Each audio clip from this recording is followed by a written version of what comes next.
You've been lied to about One Piece. Lore. You've been lied to about One Piece lore, which sounds dramatic but is actually kind of accurate, because the most popular explanations for the Will of D, the ancient weapons, and the Red Line are not just incomplete, they're literally inverted. People say, D just means natural enemies of gods, Joy Boy equals Luffy, and that the Red Line is a random fantasy tectonic accident, to which I say, sure, if we ignore like 1,000 pages of Oda quietly screaming in the background, because as far as the text goes, the real story is hiding in the repeat details. The stuff we skim past on rereads, Reverse Mountain being a one-way water roller coaster, the Calm Belt being a literal dead zone wrapped in Sea King teeth, the fact that every time we meet a lost race they're either on fire, have sun motifs, or can unlock true history with their eyeballs. None of that is random. That's a single design doc disguised as a mess. Our core thesis for this whole video is simple. The D-Clan Nika, the ancient kingdom, the weird geography, the obscure races, and the ancient tech are not separate mysteries.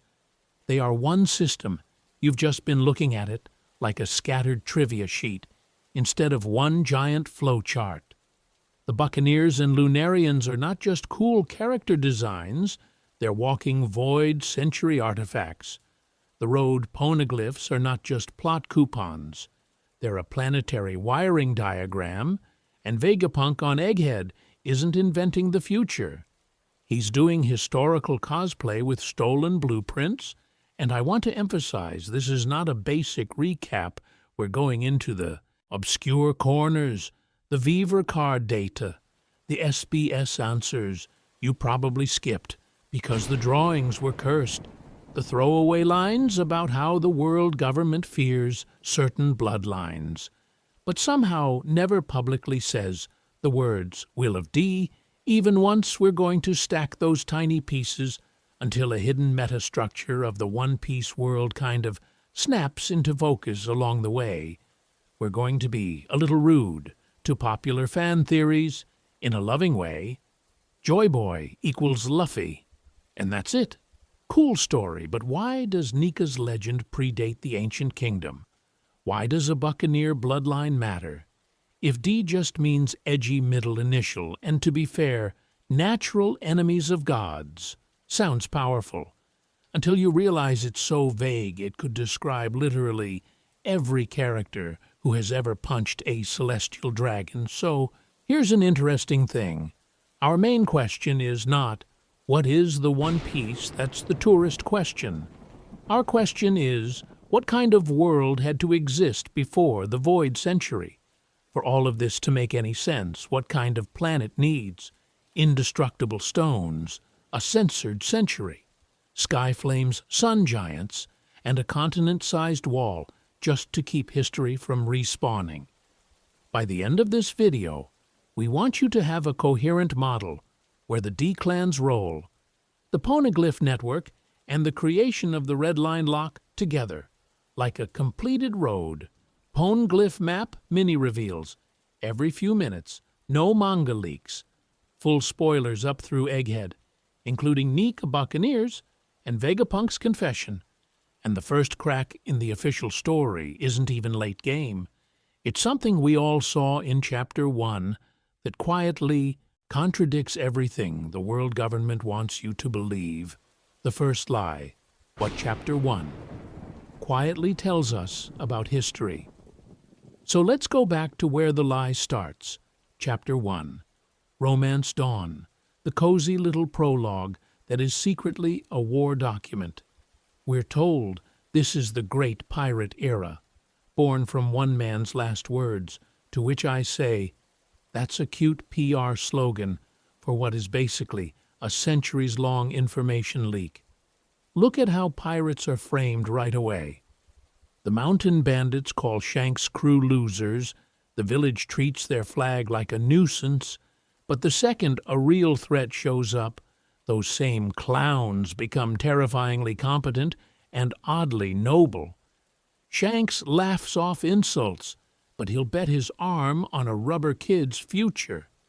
Is this chaos or a curated image? Because as far as propaganda goes, pirates are monsters, except for this one weirdly honorable crew with a very specific straw hat feels a little too on brand. Then we get the Gomu Gomu no Mai. In universe, it's a random kind of lame fruit that Luffy eats as a gag. The world government, allegedly, does not care. Years later, we find out it's a rebranded Nika god fruit that the Gorosei have been hunting for centuries. You expect me to believe that thing just sat in a random East Blue bar cellar? Or is East Blue exactly where you park a problem fruit under quiet surveillance and hope nobody connects the dots? Which brings us to Garp. Early on, he's this goofy marine hero who throws cannonballs with his bare hands and falls asleep in meetings. Funny grandpa. Then we learn he's the father of the world's most wanted revolutionary and the grandfather of the future Nika. That's not a family tree, that's a containment field. I want to emphasize, if the world government is as paranoid as we know it is, how do all three of those people exist without some kind of watch list the size of a poneglyph? And here's an interesting thing. The official story says Roger's last words created the Age of Pirates. But poneglyphs already existed. The Void Century was already erased. Scholars like O'Hara were being hunted long before Roger ever smiled on the scaffold. So which came first, the pirates or the cover-up? If pirates are just chaotic criminals, why do the most dangerous ones keep orbiting ancient lore instead of just raw power? Whitebeard guards a secret about the One Piece. Big Mom hoards races and rare knowledge like living data drives. Kaido is obsessed with Joy Boy. Shanks walks into the Holy Land for private meetings. And to be fair, the warlord system is the loudest contradiction of all. Pirates are evil, except these government-approved ones we cut deals with when it's convenient. That's not justice. That's asset management in an information war. So the so-called Great Pirate Era starts looking less like spontaneous chaos and more like what happens when a centuries-old censorship system springs a leak. If the surface premise is already a half-truth, why would the deeper world-building, geography, races, the D-clan, be any cleaner? The map itself might be lying to you, because the first big structural lie isn't about pirates at all. It's about the planet, and the one feature everyone just accepts as normal, the red line. The planet is wrong. Red line, reverse mountain, and a designed world. So let's zoom out and admit something cursed about this map we've all just accepted since Chapter 1. You've got one single stone wall continent, the red line, running north to south, and then one single nightmare sea, the Grand Line, wrapping east to west around the entire globe, intersecting like a giant plus sign drawn by a drunk cartographer with godlike power. This is not quirky fantasy geography. This is a prison layout. We're told there are 4 blues, but they're basically ocean terrariums. The only known legal entrance to the Grand Line from them? Reverse Mountain. And then, hugging the Grand Line on both sides, you have the Calm Belt. No wind, no currents, just sea kings and death. As far as natural ocean circulation goes, this is the least natural arrangement imaginable. Real planets want to mix water. This world is built to segment it. Reverse Mountain is where the map just throws up its hands and says, "Yeah, I'm fake." 4 different seas all flow uphill to a single peak, then neatly pour down into the Grand Line like it's a water park ride. Tides don't do that. Plate tectonics doesn't do that. This looks like engineered water routing, not geology. Someone basically installed a planetary funnel system and then pretended it was a fun pirate challenge. And to be fair, Oda could have hand-waved it as fantasy physics and moved on. But here's an interesting thing. The calm belt is too perfectly placed. No wind, no currents, sea kings on maximum aggro, wrapped precisely around the route that matters most. That's not just a weather quirk, that's a containment field. Because as far as maritime choke points go, you could not design a better stay-in-your-lane system if you tried. So then you look back at the red line, and it stops reading as a continent and starts reading as an artificial, or at least heavily modified, megastructure. It partitions the seas, dictates every major route, and conveniently lets whoever sits on top control who crosses where. You want to keep dangerous knowledge, races, or bloodlines apart? You don't just censor books. You literally carve the planet. Now, stack Fishman Island and Marie-Joie on top of that. One is embedded inside the red line, right next to the Noah and Poseidon, literal ancient tech and an ancient weapon. The other is the Holy Land of the world government, also on the red line directly above. I want to emphasize how on the nose that is. The same wall that hides the sea's chosen people also seats the regime that erased a century of history. And then Lulusia gets erased in a single beam from the sky. That's not just a scary weapon. That's proof of planetary-scale engineering. If someone in this world can delete an island like a misdrawn pixel, they can probably raise or reshape a landmass. Suddenly, the red line was built, stops sounding like a crack theory, and starts sounding like an uncomfortable default. So, who benefits from a world where the seas are segmented, information is geographically siloed, and every long voyage is statistically a bad life choice? Not the D-carriers scattered across the blues, not the nearly extinct races tied to the sun and the sky. You build this kind of system if you're trying to keep certain truths from ever recombining.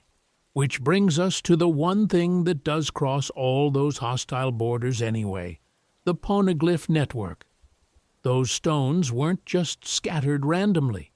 They were threaded along this weaponized route on purpose, and the reason for that is where the map stops being a joke and starts being a confession. The poneglyph network, an ancient internet hiding in plain sight. So when we say poneglyph network, we're not just being dramatic YouTube people, we're being dramatic with evidence. On paper, they're simple.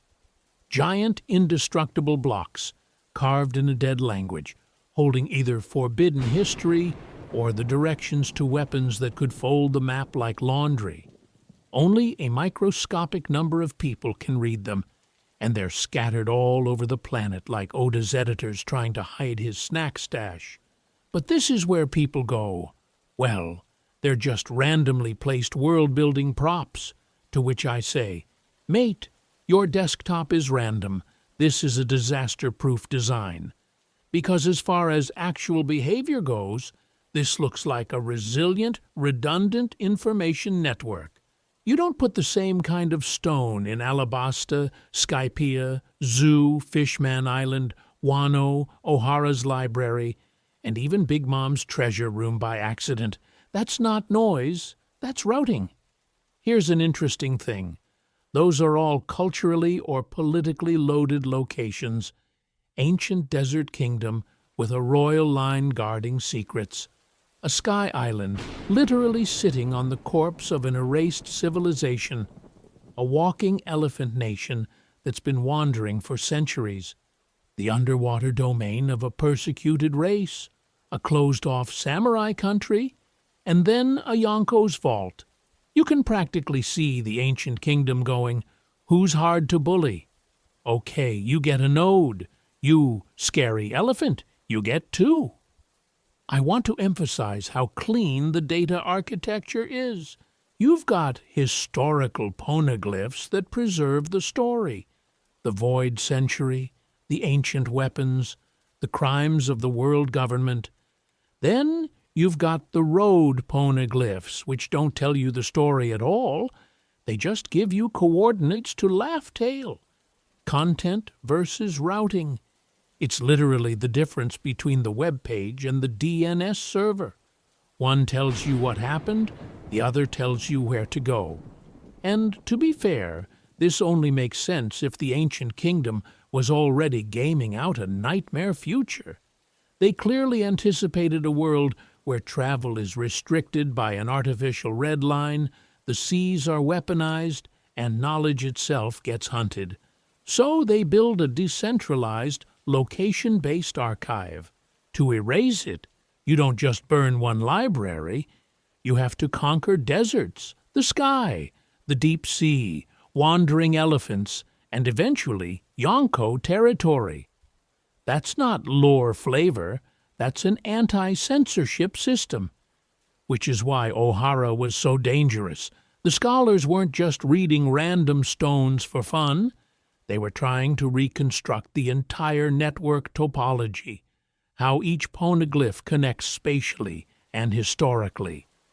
What happens when you line up the messages, the islands, the routes? That's when the void century stops being a vague mess and starts looking like a very specific crime. And who's supposed to access this network? Probably not random humans who accidentally roll a high INT stat. Races like the Three-Eye Tribe, with their true awakening to read poneglyphs, and bloodlines like the D-Bearers feel like intended authorized users, hardwired logins baked into the setting. Which brings us to the road poneglyphs. Their specific placements form a pattern about who the ancient kingdom trusted most. And that pattern, once you see it, explains exactly why the world government is terrified of those islands in particular. Road poneglyphs, the ancient kingdom's trust list. So let's line up the road. Poneglyphs like a crime board, because once you do, it stops feeling random and starts looking like the ancient kingdom's curated people we actually trust with the end of the world list. We've got 4 known stones and 1 annoying mystery slot. Zhao has one, guarded by the mink tribe on the back of a giant wandering elephant. Wano has one carved by the Kozuki and locked behind centuries of isolation. Whole Cake Island has one under Big Mom, which we know she did not craft herself. Then Kaido had another in Wano, plus there's the missing road poneglyph that nobody can even vaguely point to. That's not just a scavenger hunt. That's a network design. What do these hosts have in common? They're hard to conquer, hard to infiltrate, and violently attached to their own traditions. To which I say, that's not flavor. That's a security protocol. If you're the ancient kingdom and you're about to get nuked off the map, you don't hand your route to Laugh-Tale to some chill coastal town. You give it to people who can literally slam the door on the world. Take Zoo and the minks. They live on Zunesha, a walking island that just refuses to stand still for 800 years. They're semi-nomadic, Sky Island adjacent, and their warrior culture is so cracked that Jack's entire disaster squad barely made a dent. They treat the road poneglyph like an inherited duty, not treasure. And here's an interesting thing. Their oldest alliance is with the Kozuki clan of Wano, the same family that created the poneglyph script. That's not 2 random nations vibing. That's a coordinated custody chain. Then we have Wano itself. Closed borders, advanced seastone technology, and a secret history tied directly to Joy Boy.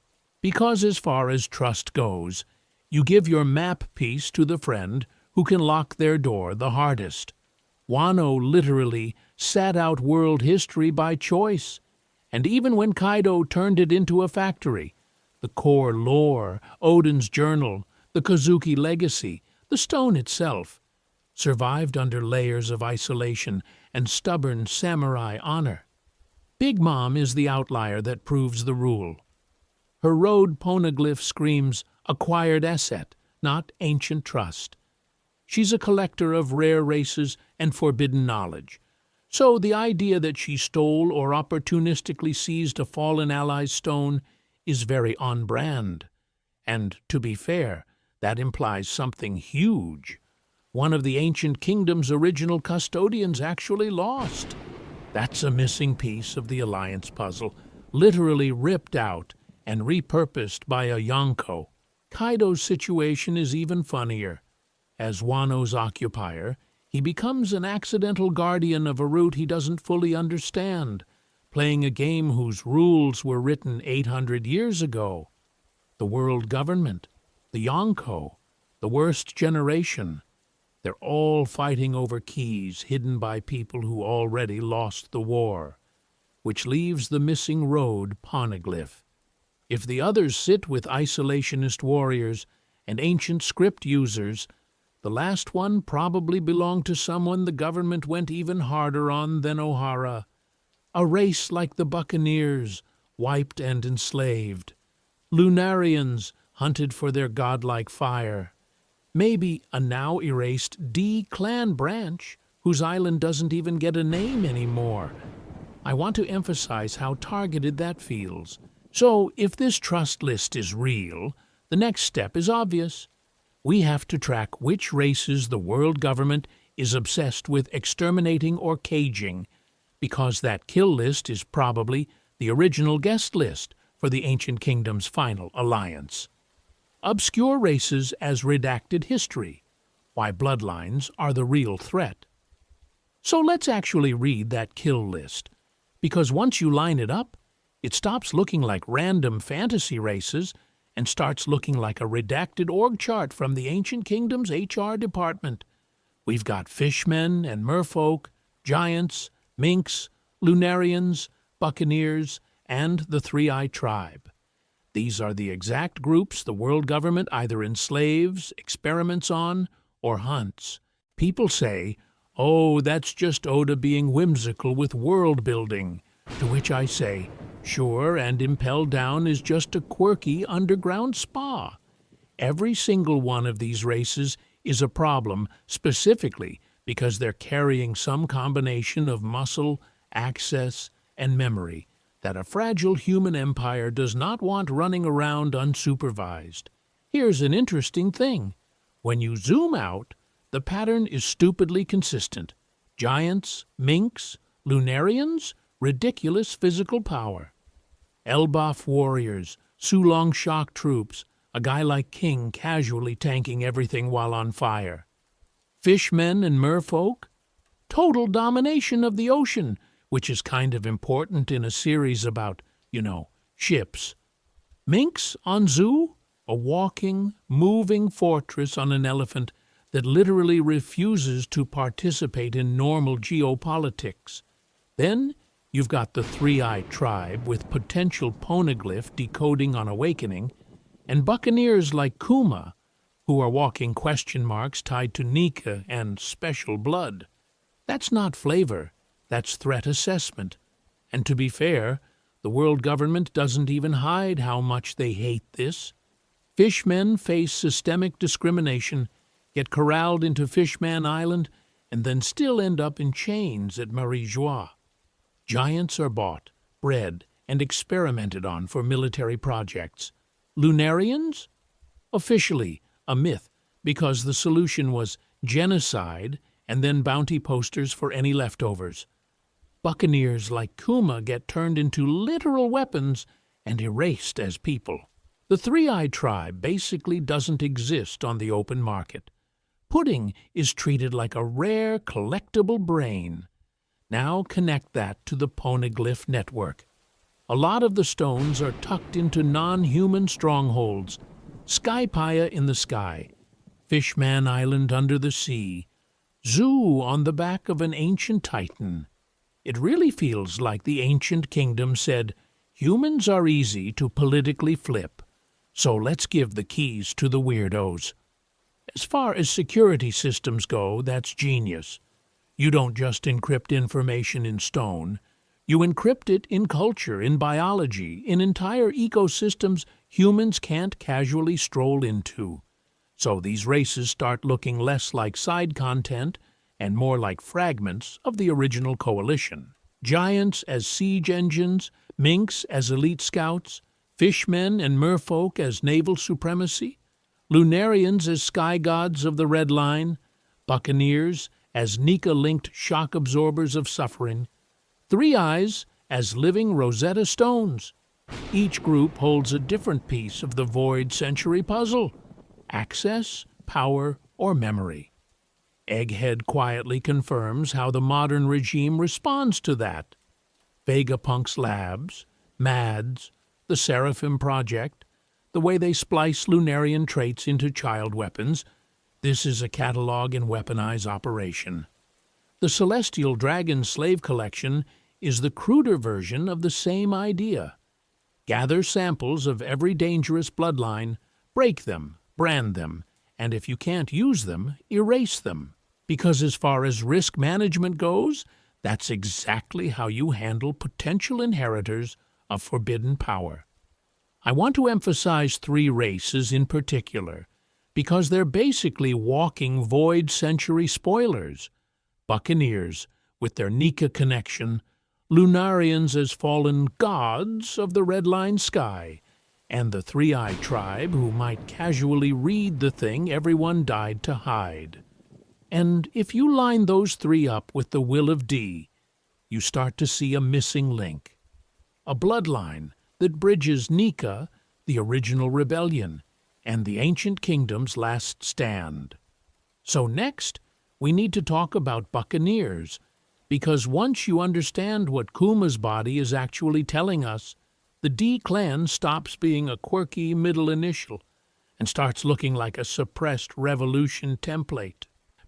Buccaneers, the Nika bloodline the world government can't forgive. So, Buccaneers are basically Oda looking at the will of D and saying, what if I made the subtext a giant with chains on? Because this race is the cleanest, least subtle pipeline between Nika, slavery, and rebellion that we've seen. They're rare, huge, freakishly strong, with that distinctive hair and build, and in Kuma's case they are explicitly told, from childhood, you are connected to sun god Nika. That's not fan theory, that's diegetic lore. Here's an interesting thing. Kuma doesn't learn about Nika from a poneglyph, or a scholar, or a drunk pirate at a bar. He learns it from his dad, as a bedtime story. This is cultural memory. His father laughs and dances. He passes on the image of Nika as the goofy, rubbery liberator of slaves, and little Kuma copies that joy until the world government finds out he's a buccaneer. And the response is not, oh no, scary giant man, it's enslave the entire family, break them, erase them. To which I say that's not standard racism, that's targeted extermination.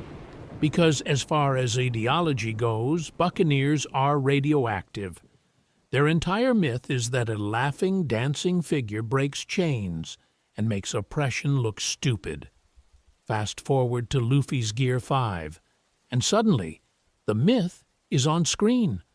The rubbery body, the cartoon physics, the contagious laughter in the middle of a death match. The Buccaneers weren't just telling a vague sun god story. They were preserving the Nika template almost perfectly.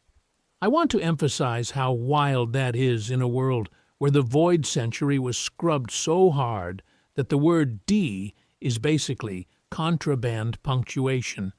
And then we get Kuma, who turns into a walking contradiction. First, he's a buccaneer slave. Then, a pacifist king who literally joins the revolutionary army. Then, Vegapunk and the government hollow out his body and turn him into a pacifista, a mindless weapon that fires lasers on command. As far as symbolism goes, that's the regime taking a Nika bloodline body and emptying it of will, joy, and memory until it's just a tool. The guy whose race remembers the god of freedom becomes the poster child for mechanical obedience. Subtle? No. Effective? Absolutely. So where does that put Buccaneers in the big void century mess? They feel like frontline allies, or even partial descendants of the ancient kingdom's core population. Maybe not all of them carried the D, but they clearly carried D-adjacent ideas, inherited smiles, rebellion as tradition, and this stubborn refusal to let joy be crushed. You line that up with the D clan, who also laugh in the face of death and keep popping up as natural enemies of the gods, and it starts to look like both groups share a common ideological ancestor, Joy Boy, or Nika's original followers. That's why both are hunted. The D carry the name, the Buccaneers carry the story. Together, they can reconstruct a world the poneglyphs only hint at, and that's a direct threat to a system where celestial dragons live on top of a giant red wall that might literally be an artificial monument to oppression. A race that remembers Nika and slavery is a problem for a regime that turned the Red Line into a divine firewall. And to be fair, Buccaneers are the from-below memory. Next, we need to look at the sky side of this equation, the Lunarians, because if Buccaneers are the chained giants of Nika's legacy, Lunarians are the fallen gods whose crash landing tells us how the ancient kingdom's power and spirituality got ripped out of the heavens. Lunarians, fallen gods of fire, and the Red Line's original owners. So if Buccaneers are the from-below memory, Lunarians are the patch notes written into the sky itself. This is not just a cool, edgy race with fire hair. This looks like a user manual for the planet that accidentally grew a personality and asked for labor rights. Lunarians come with black wings, white hair, dark skin, a literal flame dial built into their back, and durability so absurd the government puts a bounty on anyone who can figure out how to kill this guy. They can survive in any environment.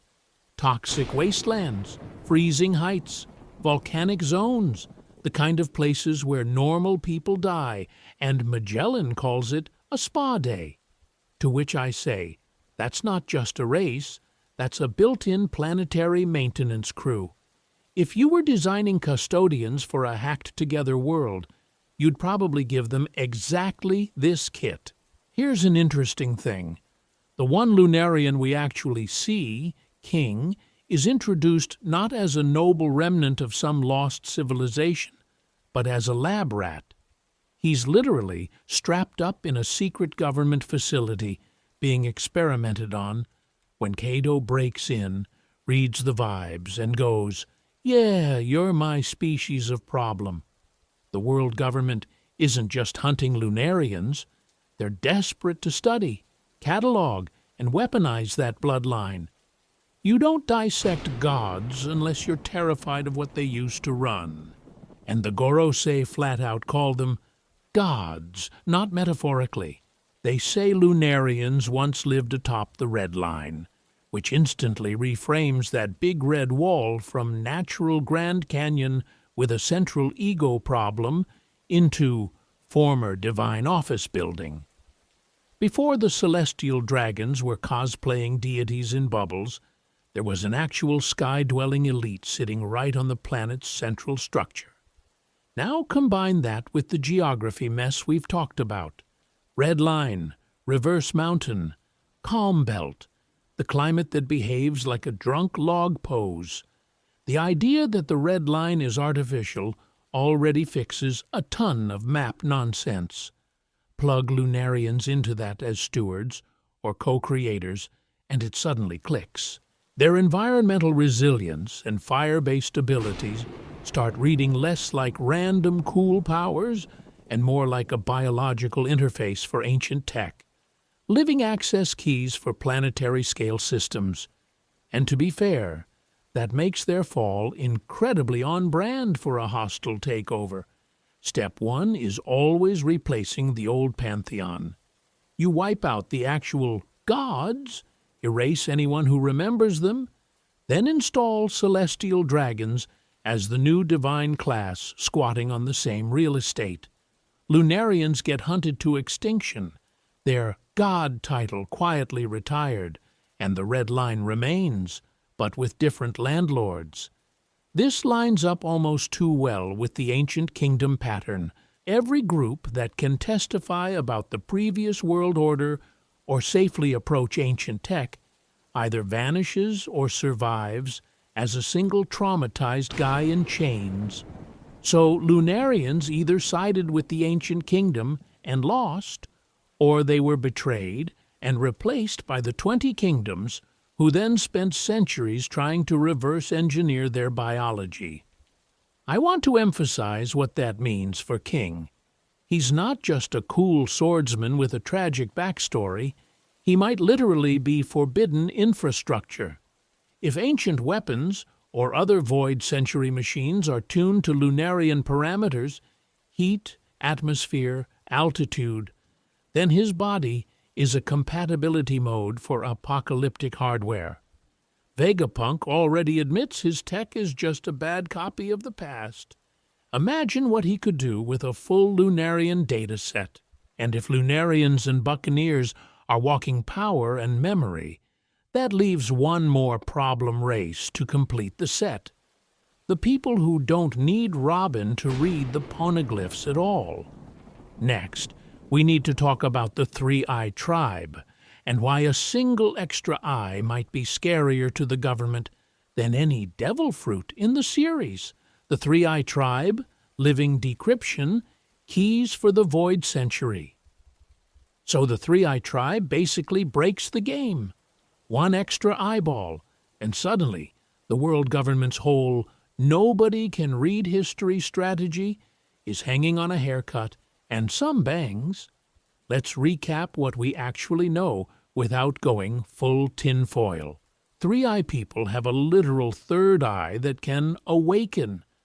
When that happens, they're said to be able to hear the voice of all things and potentially read poneglyphs with zero Nico Robin-style Ph.D. in forbidden archaeology. That's not like learning a language, that's turning on Bluetooth. The stones talk, you listen. The fact that this is treated as a racial trait and not a devil fruit is already wild, because as far as genetic power creep goes, this is top tier. And pudding is our case study in how dangerous that is. Big Mom doesn't just want her daughter to be special at family reunions. She literally plans to use awakened pudding to bypass Robin in the road poneglyph race. To which I say, that's not a cute mom flex, that's a military asset. If one teenager on Whole Cake can casually replace the single most hunted scholar on the planet, the entire information monopoly around the Void Century starts to look like a very fragile mess. Here's an interesting thing. The voice of all things is already a known weirdness. Roger hears Sea Kings. Luffy hears the Going Merry, Cry, Zunesha, and Momonosuke's Dragon Radio. Momo himself hears Zunesha. These aren't random magic moments, they're a system. The ancient weapons, the elephant, the Sea Kings, and probably the poneglyphs are all broadcasting. Most people are just on airplane mode. So take that idea and push it. What if the Three-Eye Tribe were originally designed or selected as the primary interface for that network? Living decryption keys for the ancient kingdom's data infrastructure. Kozuki carved the stones.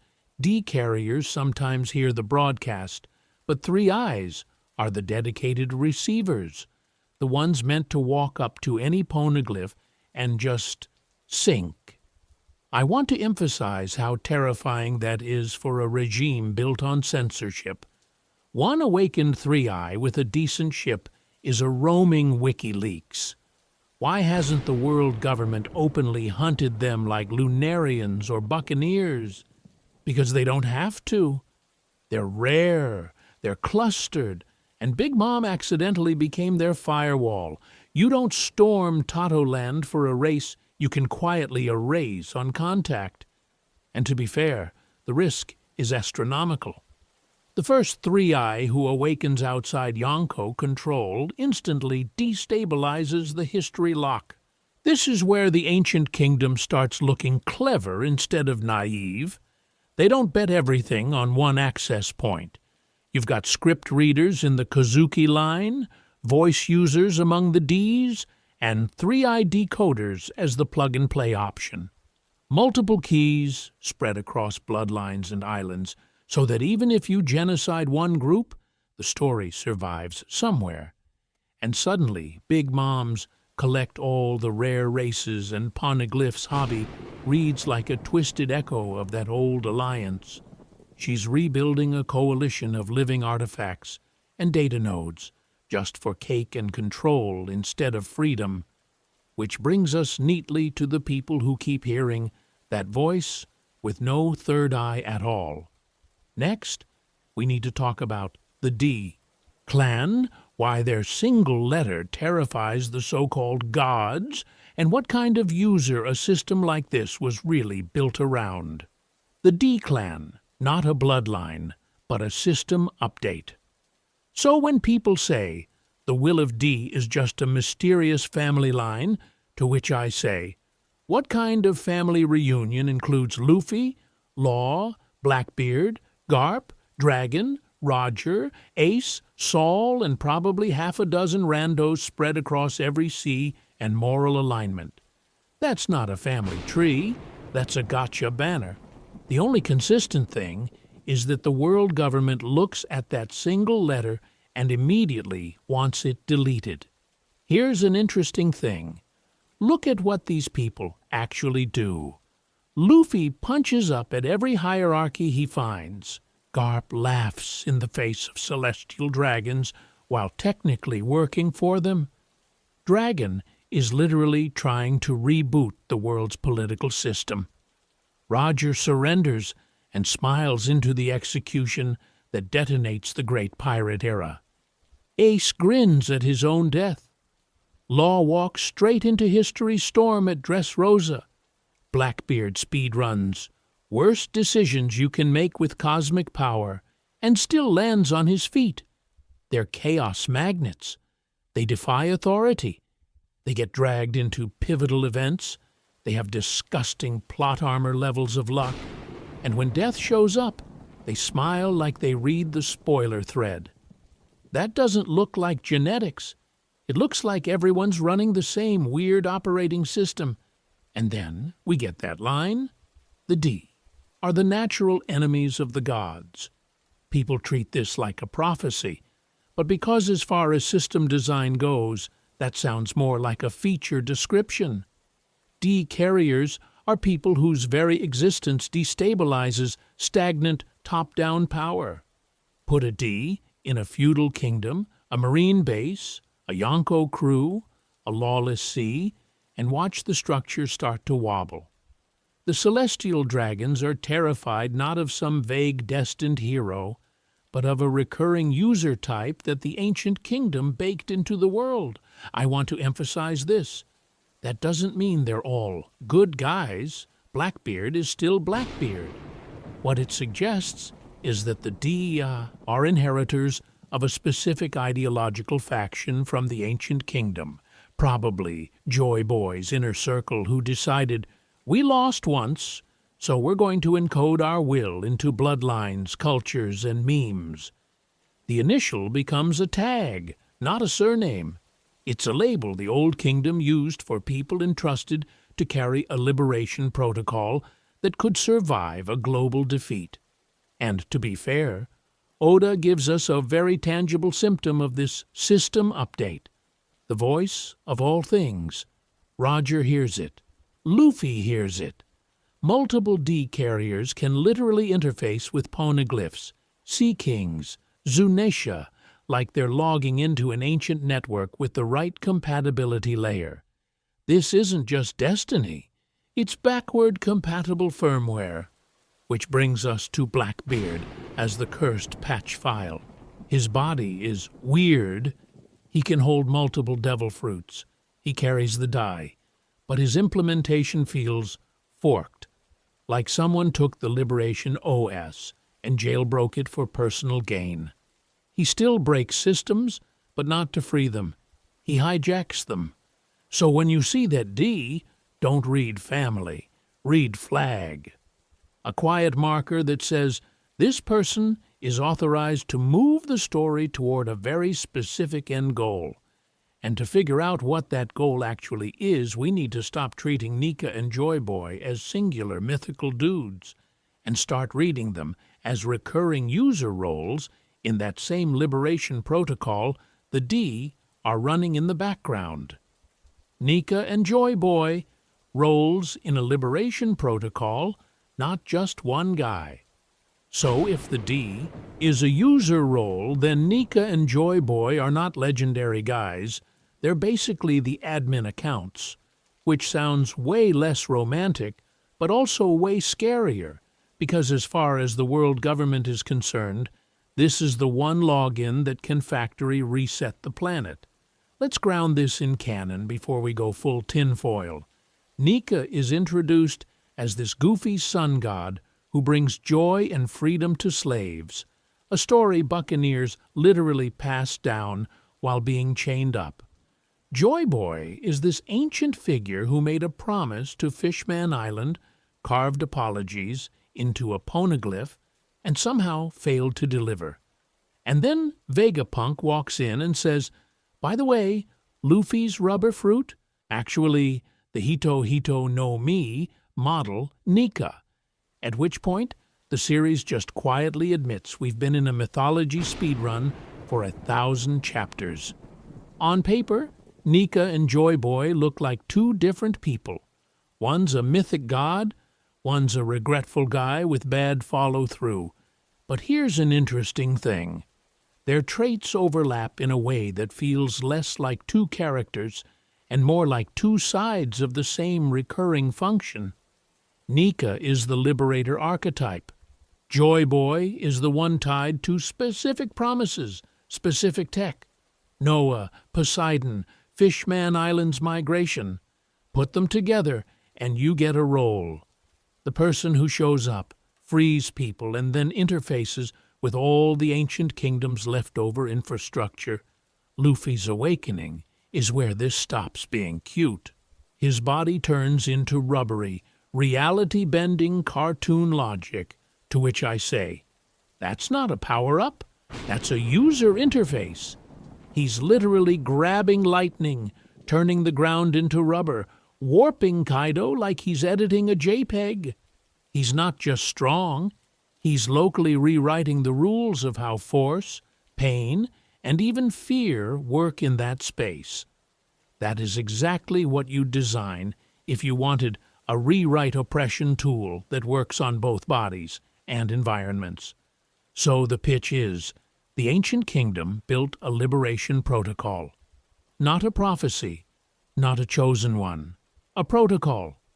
A mythic user role that can be reinstantiated whenever conditions are right. The devil fruit is the executable file.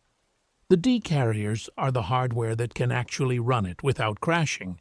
When a D-compatible host eats that fruit and awakens it, the Nika/Joy Boy process boots up and starts talking to all the old systems still humming under the hood of the world. Now suddenly, the world government's paranoia makes sense. They didn't rename the fruit because rubber is scary. They renamed it because this specific fruit is the system call that screams, hey, it's time for another Joy Boy cycle. You don't spend 800 years hunting down one goofy paramecia unless it's tied into the root permissions of the setting. Buccaneers keep the Nika myth alive culturally. D-carriers are predisposed to embody it. The fruit completes the installation.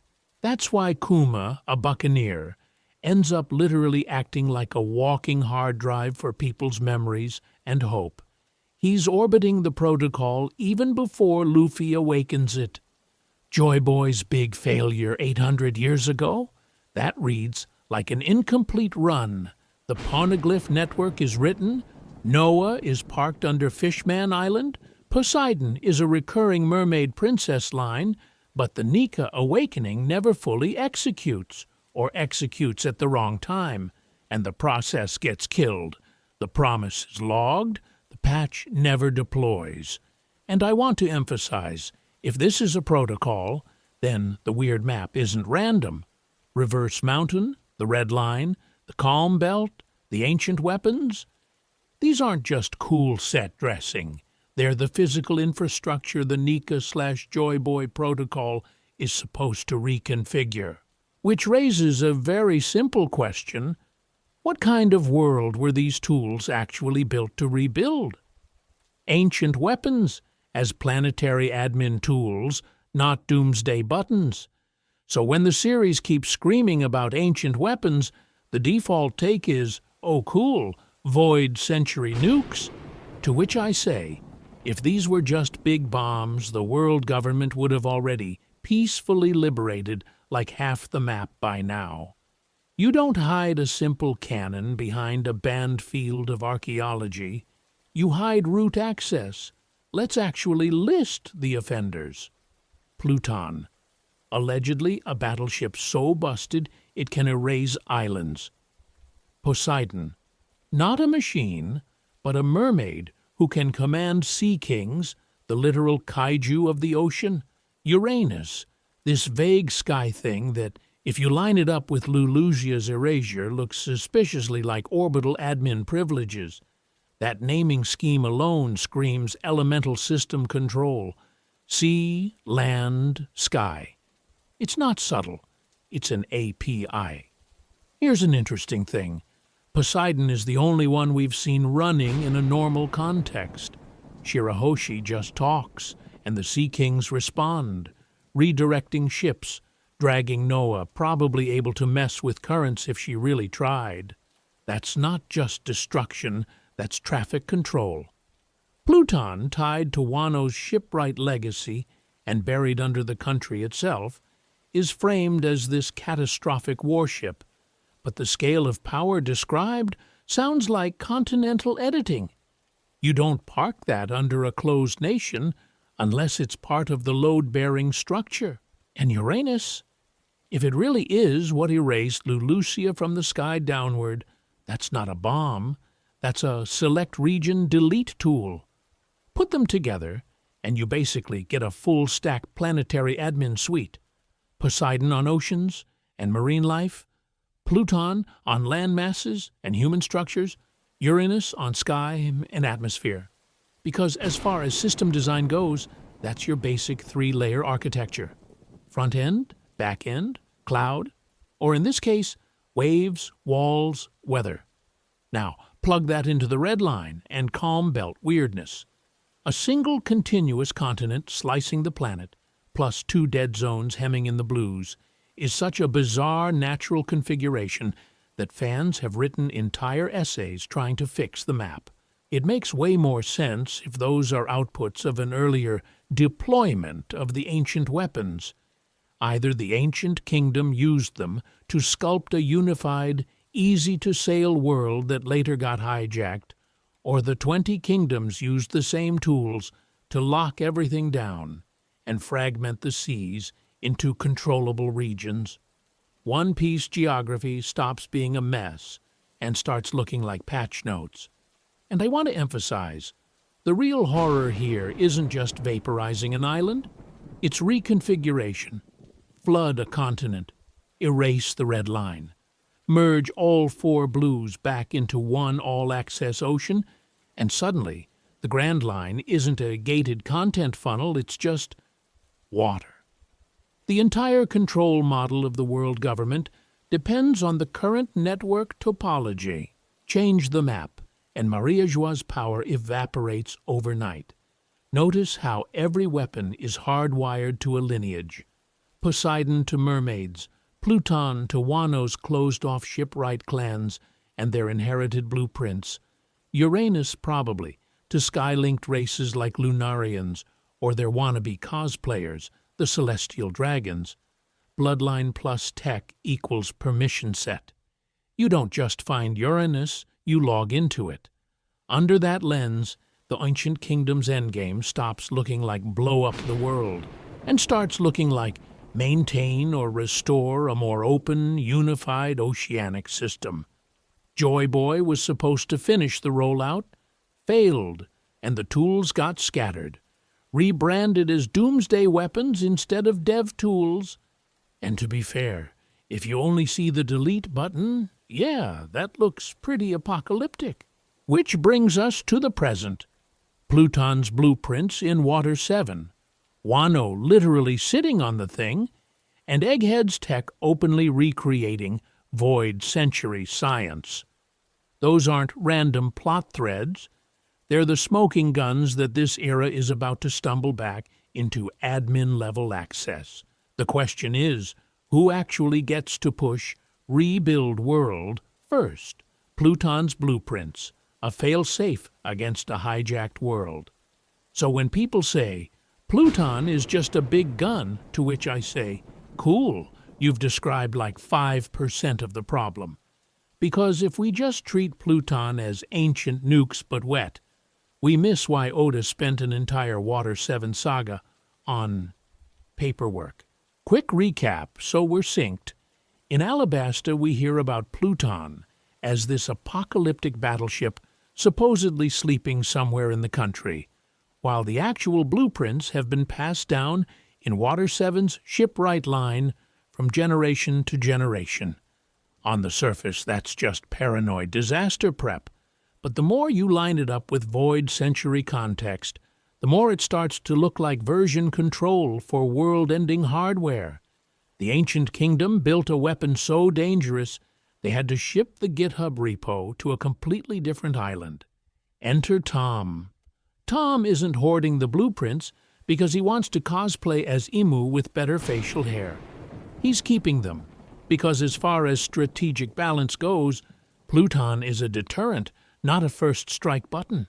If some other faction revives an ancient weapon, Uranus in particular, you need a way to either match or neutralize that power.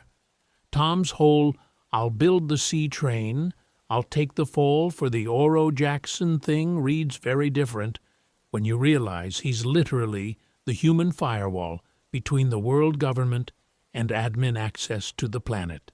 And here's an interesting thing. Later, Wano drops the twist that the real Pluton is physically parked behind its closed borders.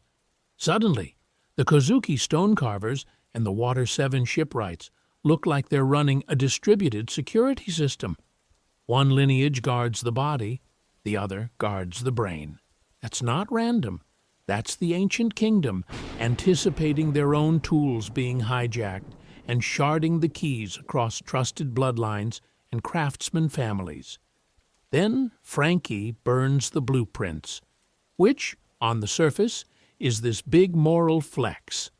We're not building doomsday toys, but if we zoom out, that bonfire is also the story announcing a shift. The old world model was mutually assured destruction with ancient weapons.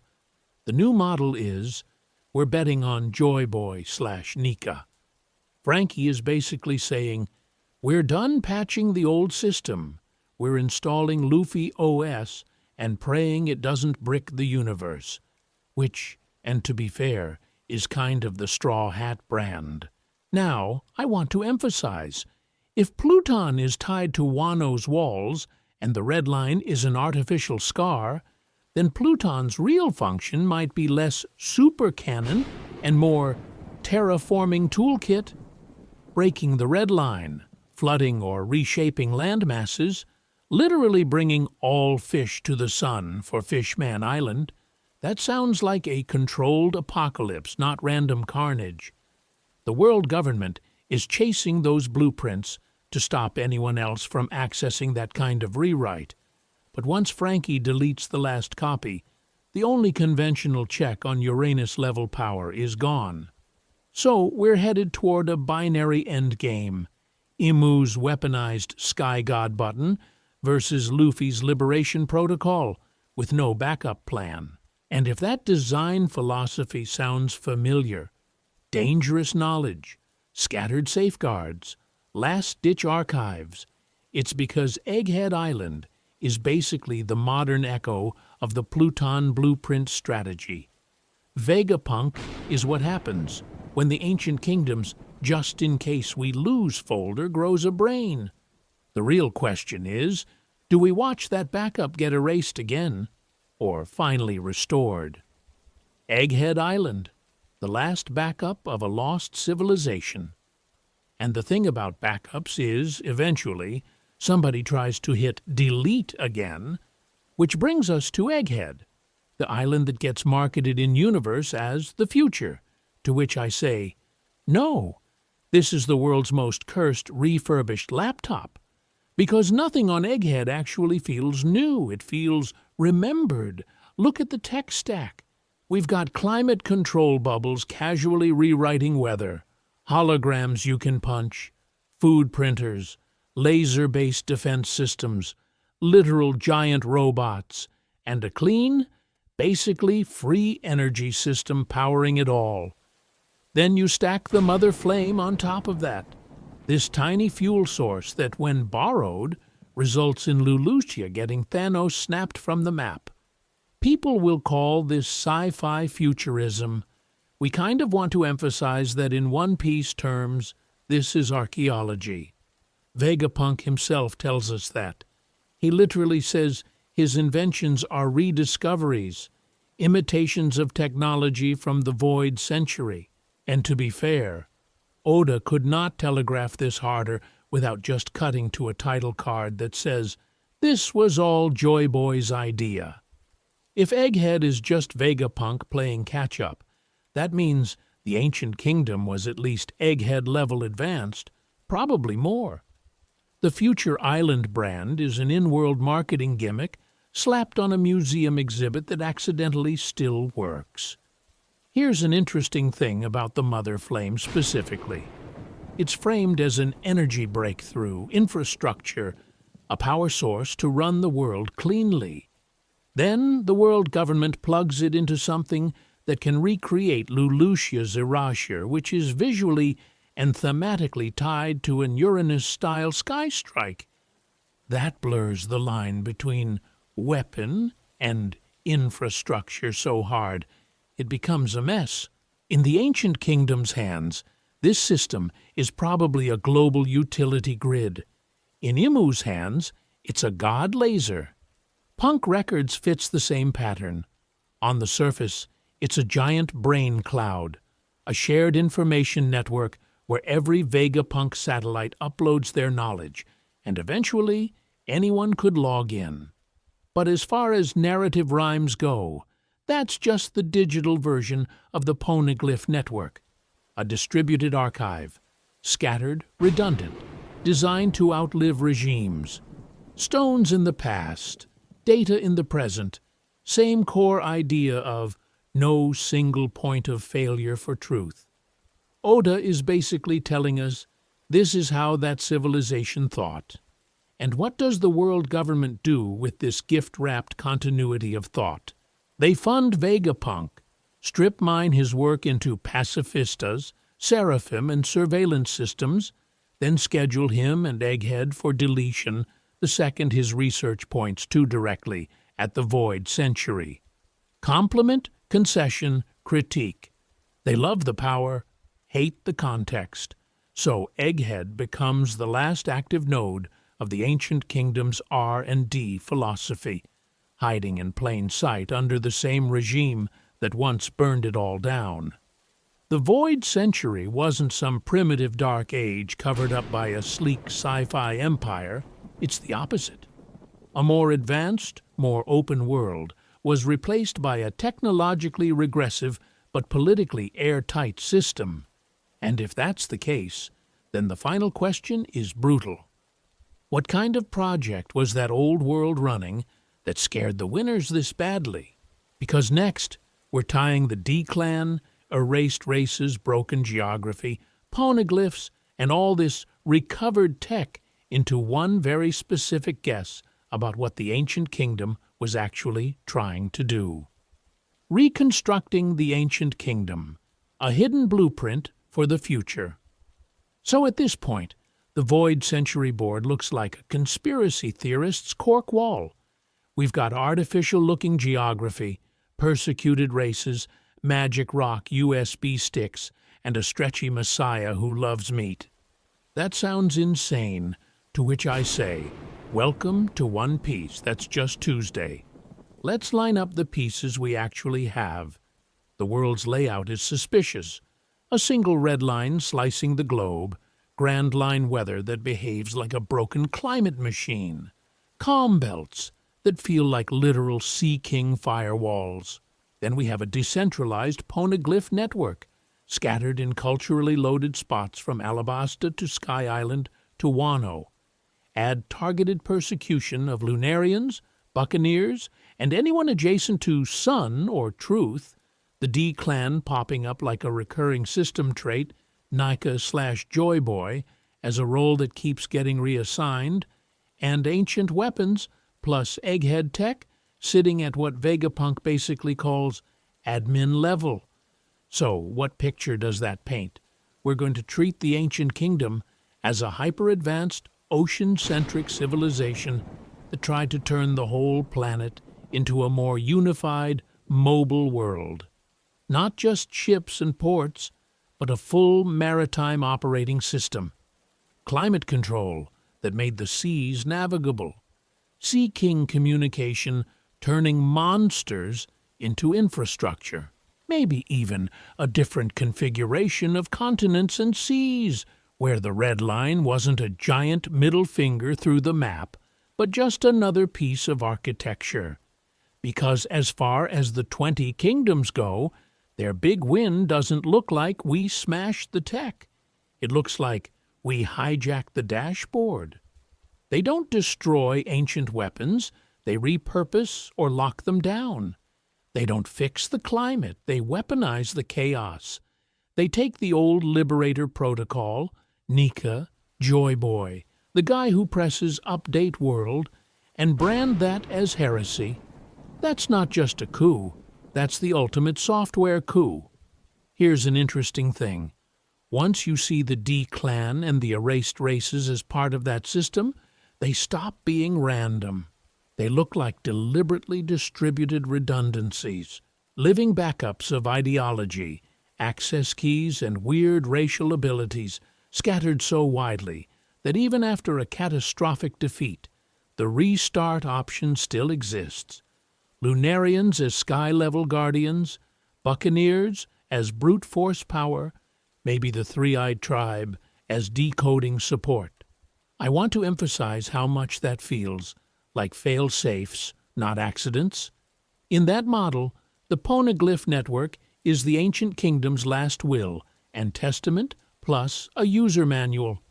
Not just history, but coordinates, passwords, troubleshooting steps for either reactivating the old system or building a new one from the rubble. Robin isn't just reading lore. She's basically going through the terms of service for rebooting the planet. And then we have Luffy, who is accidentally doing tech support.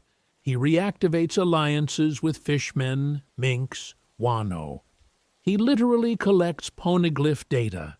He awakens Nika, collides with Egghead, the last big tech node we know, and kind of brute forces his way through the locked UI. So the questions going forward are nasty. What was the world's original configuration before the Red Line's dominance? How were Lunarians and Buccaneers integrated into actual governance instead of cages? What is Emu protecting at all costs? The system itself? Or the off switch? Because next, we're zooming into the most controversial possibility of all. That the Red Line isn't just a wall to climb, it's a bug to delete. And Joy Boy's final act is to hit uninstall planet partition. The D. Clan isn't a bloodline, it's a job description. And if the red line is the bug in the code, the will of D is the recurring error message the system cannot delete. People love to say, the D clan is some secret royal bloodline, to which I say, cool theory, except it collapses the second you look at literally any D for more than 5 seconds. Monkey D. Luffy, East Blue Rubber Idiot. Gold D. Roger, Pirate King from the South Blue. Trafalgar D. Waterlaw, Goth Surgeon from the North Blue. Jaguar D. Saul, Giant Marine Vice Admiral who reads picture books and commits war crimes by accident. Different races, different seas, different allegiances, zero coherent family tree. That's not a dynasty. That's a casting director having way too much fun. And to be fair, Oda could have just said, hey, it's a messy family spread across the world. But here's an interesting thing. The story keeps framing this inconsistency as suspicious on purpose. Sengoku doesn't say, that pirate bloodline. He says, the will of D, like it's a recurring role. Corazon calls it a family of people that bring a storm, not a literal family. Even the Gorosei talk about D as if it's a phenomenon, not a surname. The text is quietly screaming, stop thinking genetics, start thinking job description. So what if the D isn't a clan at all, but a title? Not a noble house, but an operational code from the ancient kingdom system, a designation for certain agents, stewards, or carriers of a specific ideology. You weren't born a D because of your DNA. You were recognized or activated into that role. Suddenly, it makes sense that Ds pop up in every culture like a bad software update. Nobles, peasants, pirates, marines, giants. It looks less like a bloodline and more like a distributed network. Watch their behavior. Ds consistently do 3 things. They disrupt entrenched power, they laugh in the face of death, and world-shaking events just kind of gravitate to them like they're walking gravity wells for chaos. Roger smiling at his execution, Luffy grinning under the gallows in Logtown and again in Impel Down. Saul literally laughing as he's frozen by Aokiji, Law, a terminally ill child, deciding to dismantle Doflamingo's entire life out of spite. This is a mission profile. These are people hardwired to poke holes in the world government's narrative until the whole thing rips. Because as far as the government is concerned, that's the nightmare. You can wipe a family off the map. You cannot easily erase a recurring function in history that keeps respawning in different bodies with the same vague job. Break the system. That's why they never publicly acknowledge the will of D by name.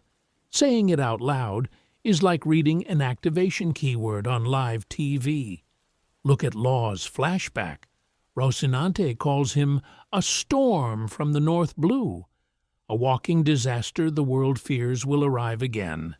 That's not how you talk about a random middle initial. That's how you talk about a role that keeps reappearing. Jaguar D. Saul is even more damning.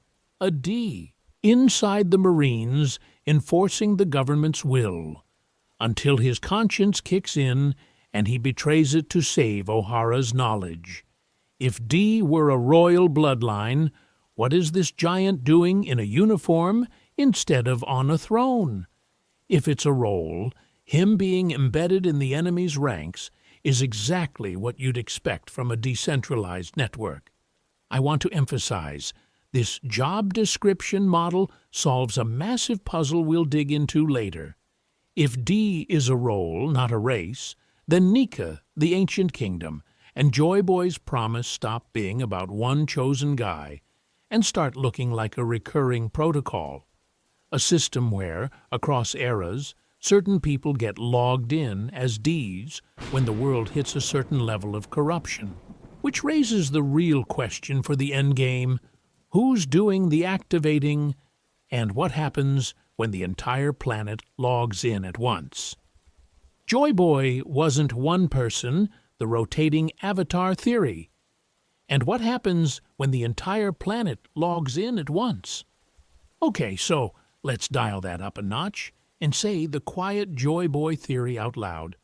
Joy Boy was probably never meant to be one guy. He's a rotating login, a recurring avatar slot in this cosmic account system the ancient kingdom set up. Because as far as scale goes, Joy Boy's resume is actually stupid. We're talking commissioned a continent-sized ark in Noah, made a multi-generational promise to Fishman Island, left personalized apology lore on indestructible poneglyphs, and somehow got remembered as a mythic clown god across 800 years of censorship. That's not just busy pirate captain. That's this job existed before you were born and will continue after you die. It feels less like a biography and more like a job description that multiple people have been hired into. Here's an interesting thing. One Piece already trains us to accept titles that outlive individuals. Pirate King isn't a name, it's a status. Shogun is a role that can be filled by a coward like Orochi or a monster like Kaido. Joy Boy, in that lens, is just the ancient kingdom's endgame title, the designated agent of its will, the person who logs into the liberation account whenever the world hits critical oppression. And to be fair, this is where the Nika fruit stops looking like a quirky rubber power-up and starts looking like a selection mechanism. The Hito Hito no Mi model. Nika is framed as a literal god of liberation whose name got scrubbed from history. Why erase the name of a fruit if it's just, ha-ha, bouncy boy? You erase it if that fruit is the key that keeps spawning new Joy Boys. The fruit is the login credential. Whoever awakens, it doesn't just get funny cartoon physics, they get drafted into the role. People say, isn't that overthinking it? Luffy's just special, to which I say, Oda has been quietly copy-pasting this vibe for decades. Roger's infectious laugh, the exact same straw hat being passed down, Rayleigh talking about inherited will like it's an ongoing relay race. Whitebeard literally yelling that someone will carry Roger's will and find the One Piece. That's not random coincidence. That's a visible chain of custody. It feels like we're watching failed or incomplete Joy Boys handing the baton to the next candidate. And suddenly, the world government's weird panic over one specific fruit makes sense. They are not afraid of Monkey D. Luffy as a teenager with a boat. They're terrified that after 800 years of throttling history, the Joy Boy slot finally got filled again. The moment that fruit awakened, the protocol booted back up. I want to emphasize, if Joy Boy is a rotating avatar, that implies the ancient kingdom didn't just leave weapons or poneglyphs behind. It left a whole world system calibrated to periodically spawn a Joy Boy whenever oppression crosses a certain threshold. Which raises a much dumber and much scarier question. What if the oceans, the Red Line, even Reverse Mountain are all parts of that rigged spawning ground? And the map of the world is literally the ancient kingdom's user interface. Nika as a system update, not a mythical fruit. And this is where Nika stops feeling like a fruit and starts feeling like patch notes. People say, it's just a mythical zone, calm down, to which I say, you watched a man turn the battlefield into a literal Looney Tunes short, and your takeaway was, neat typing choice. Because as far as devil fruits go, Nika is cheating. Other zones give you fangs, claws, maybe some flames if you're lucky. This thing awakens, and suddenly sound bends. Lightning turns into rubber noodles. The entire tone of the story hard cuts from war drama to Saturday morning cartoon. The drumming of liberation isn't just a fun OST cue.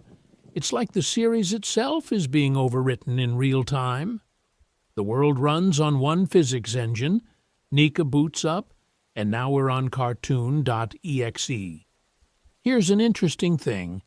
That looks less like a power-up and more like a system update. Imagine the ancient kingdom as the original dev team. They know authoritarian control is inevitable, so they bake in a fail-safe, an update that auto-installs whenever oppression hits a certain threshold. That update is Nika, not a random god, not a goofy mascot, but a world-level corrective function that reintroduces chaos, laughter, and elasticity into a system that's gotten too rigid. And I want to emphasize how perfectly the rubber gimmick fits that job description. Rubber doesn't just stretch. It absorbs impact, redirects force, makes serious attacks look stupid. That's literally Joy Boy's whole deal. He doesn't just punch celestial dragons, he makes their entire value system look ridiculous. Cartoon physics are the narrative equivalent of destabilization. Walls become trampolines, bullets become balloons, and the idea of absolute authority becomes a joke you can't say with a straight face. The Gorosei talk about this fruit like IT as the predator and they are the prey. It evades them, chooses its carriers, refuses to be catalogued. That's not normal mythical Zoan language. That's how you talk about a rogue process in a rigged operating system. The world government keeps trying to sandbox the bug, and every few centuries the patch slips out, installs itself on some idiot who laughs too much, and the whole world starts glitching. So where do the Ds come in? If Nika is a system-level function, the Ds are probably the compatible hardware.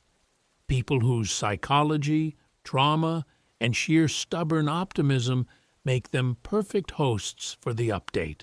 Not every D becomes Joy Boy, but they're all running some fragment of that code. Defiance in the face of gods, weird attraction to history, this compulsive need to walk straight into world events like they're side quests. And if the fruit is a patch, the map is the UI. The red line, grand line, calm belts, they stop looking random and start looking like network architecture. Barriers, funnels, and choke points that either constrain or channel that corrective force.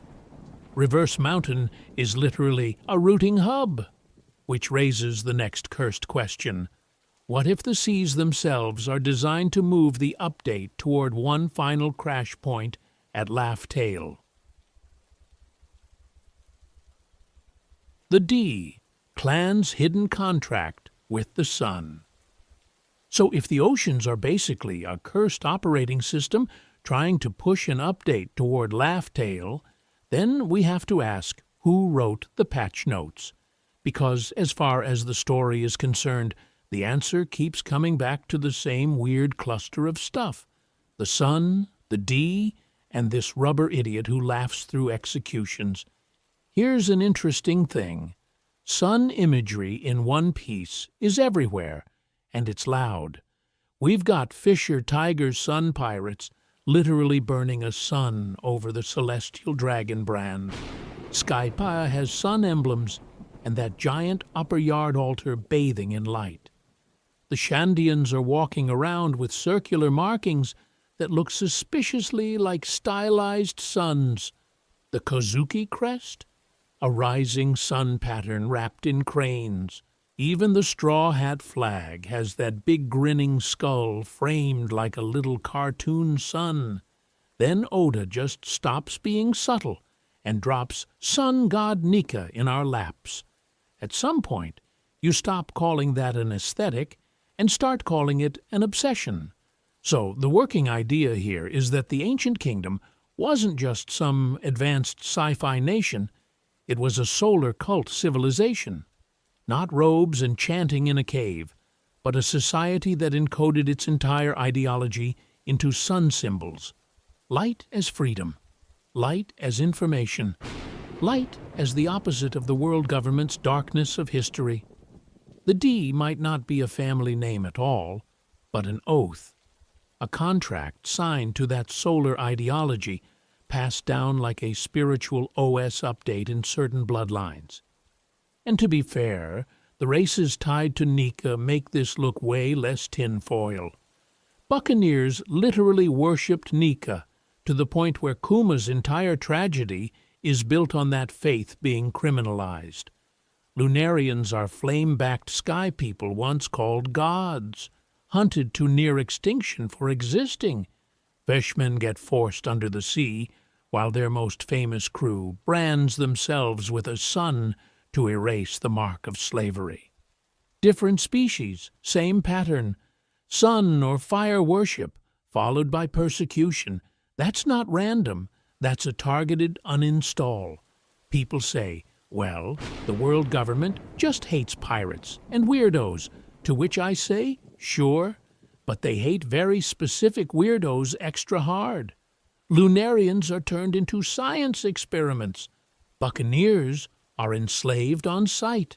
Fishmen and merfolk are structurally shoved away from the sun's surface. Every group that clings to some echo of this solar contract gets pushed into the shadows. The void century isn't just about erasing a country. It's about deleting an entire light-based worldview. I want to emphasize how the D fit into this. These are the people who laugh at execution platforms, smile in storms, and get framed as the enemies of gods. They're walking metaphors for dawn, chaotic, loud, and impossible to fully suppress. When they show up, regimes crack, secrets leak, and the narrative literally talks about the coming of the dawn. They're the human carriers of that solar contract, rebooting a deliberately darkened world by spreading information and freedom like sunlight. And this contract isn't just poetic. It's carved into the planet as an actual data network. The poneglyphs, indestructible stone servers scattered at sun-drenched cultural nodes, guarded by scholars who got vaporized the second they tried to read them. Those archaeologists weren't just nerds. They were basically the last priests of the sun cult, keeping the firmware alive. Which raises the next question. If the text is the contract, what happens when someone finally reads the whole thing aloud at the system's root directory? Poneglyphs as a planet-wide operating manual. What happens is, you don't get a history lesson, you get a patch notes document for the planet. People love to say, poneglyphs are just lore dumps, to which I say, that's adorable. Because as far as user manuals go, these rocks are doing everything except including a tech support hotline. Here's an interesting thing. A lot of poneglyphs don't even bother with once upon a time. Alabasta's stone doesn't recap a war, it spits out data on Pluton. That's not a diary entry, that's a blueprint reference. Skypia's poneglyph doesn't give coordinates, it gives a literal apology from Joy Boy. That's a contract clause. Fishman Island stone ties into Noah and a promise to bring fishmen to the surface. That's not Dear Journal, that's step 3 of the migration protocol. And then the road poneglyphs are just straight-up GPS fragments. Put together, this is less a storybook and more a multi-tab spreadsheet of where the weapons are, where the endgame island is, and what emotional patch notes Joy Boy left behind. I want to emphasize how stupidly overbuilt this system is. The stones are indestructible. They're scattered across every major cultural and geopolitical hotspot, and the world government still can't get rid of them. That's not a bug. That's deliberate redundancy. If you assume the ancient kingdom knew it was about to get hard reset, suddenly the void century looks like the world's pettiest act of censorship trying, and failing, to delete an operating manual carved into God-tier SSDs. And to be fair, it's not just random redundancy, it's sequence. You start in Alabasta, learn that, oh cool, there are planet-busting warships baked into the map. You go up to Skypia. Joy Boy's message reframes those weapons as part of a promise, not just raw power. You dive to Fishman Island. Noah and the Sea Kings add a trigger condition, someone who can literally talk to the system's guardians. Then the road poneglyphs kick in, forming a navigation puzzle that funnels you to Laugh-Tale, the presumed route directory. It reads like a guided tutorial. Understand the tools, understand the stakes, then get the admin password. So, taken together, what are these stones actually saying? Not just, here's what happened, but here's what to do next. Where to sail, what to awaken, which levers not to pull unless you're the right Joy Boy build. It's a distributed walkthrough for rebooting the world, with the final step locked behind someone who can read the text and survive the update. And sitting at the center of this whole mess is Wano. The Kozuki clan aren't just artisans, they're the ancient kingdom's printing press. They designed and carved the poneglyphs. That makes Wano less cool samurai country and more offshore data center. Its closed borders are basically a firewall. Vegapunk reverse engineers old tech on Egghead.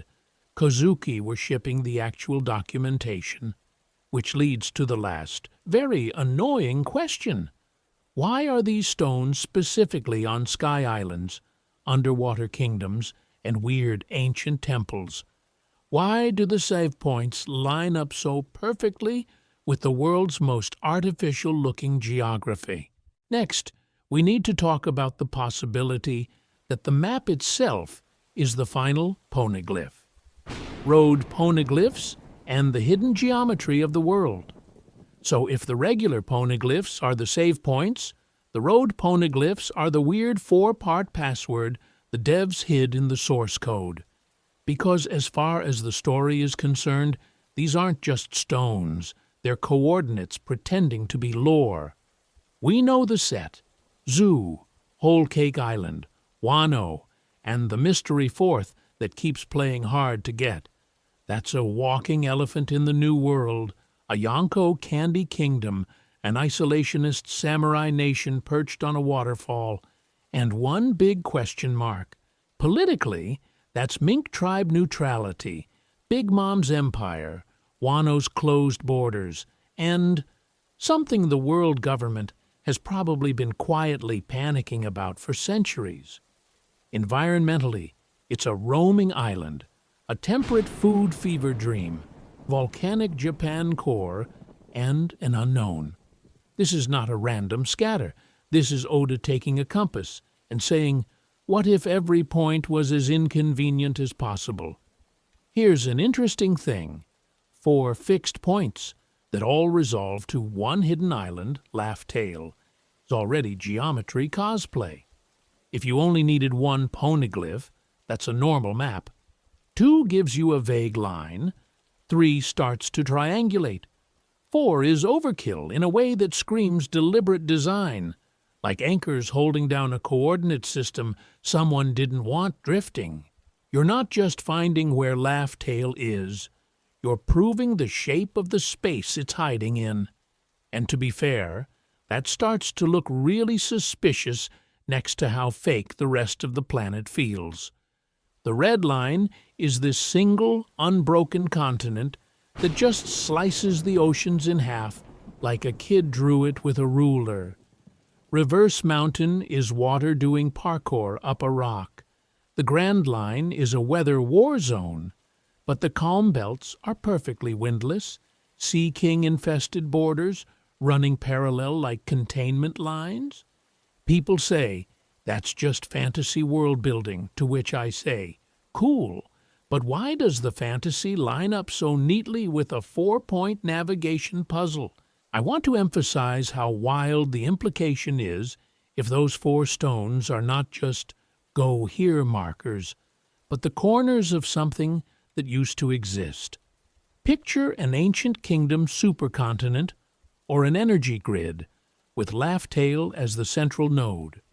Blow that landmass apart, shove chunks into different climates, wrap a planetary cage around it using the red line and calm belts, and then leave 4 indestructible pins in place so the truth can still be reconstructed by anyone stubborn enough to learn a dead language. In that reading, the road poneglyphs are both map and lock. You need all 4 not only to sail to Laugh Tale, but to mentally rebuild the pre-red line layout the world government doesn't want you even imagining. It's a conceptual jailbreak. Once you see how the lines used to connect, the current world stops looking natural and starts looking like a crime scene. Which raises one last, very annoying question. If the corners are this dramatic, what exactly is sitting at the center?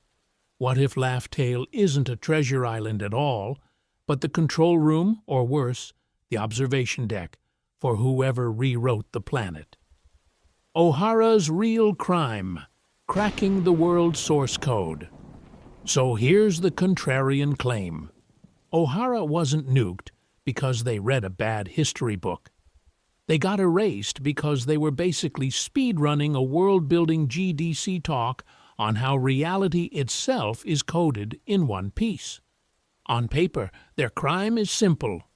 Researching the void century.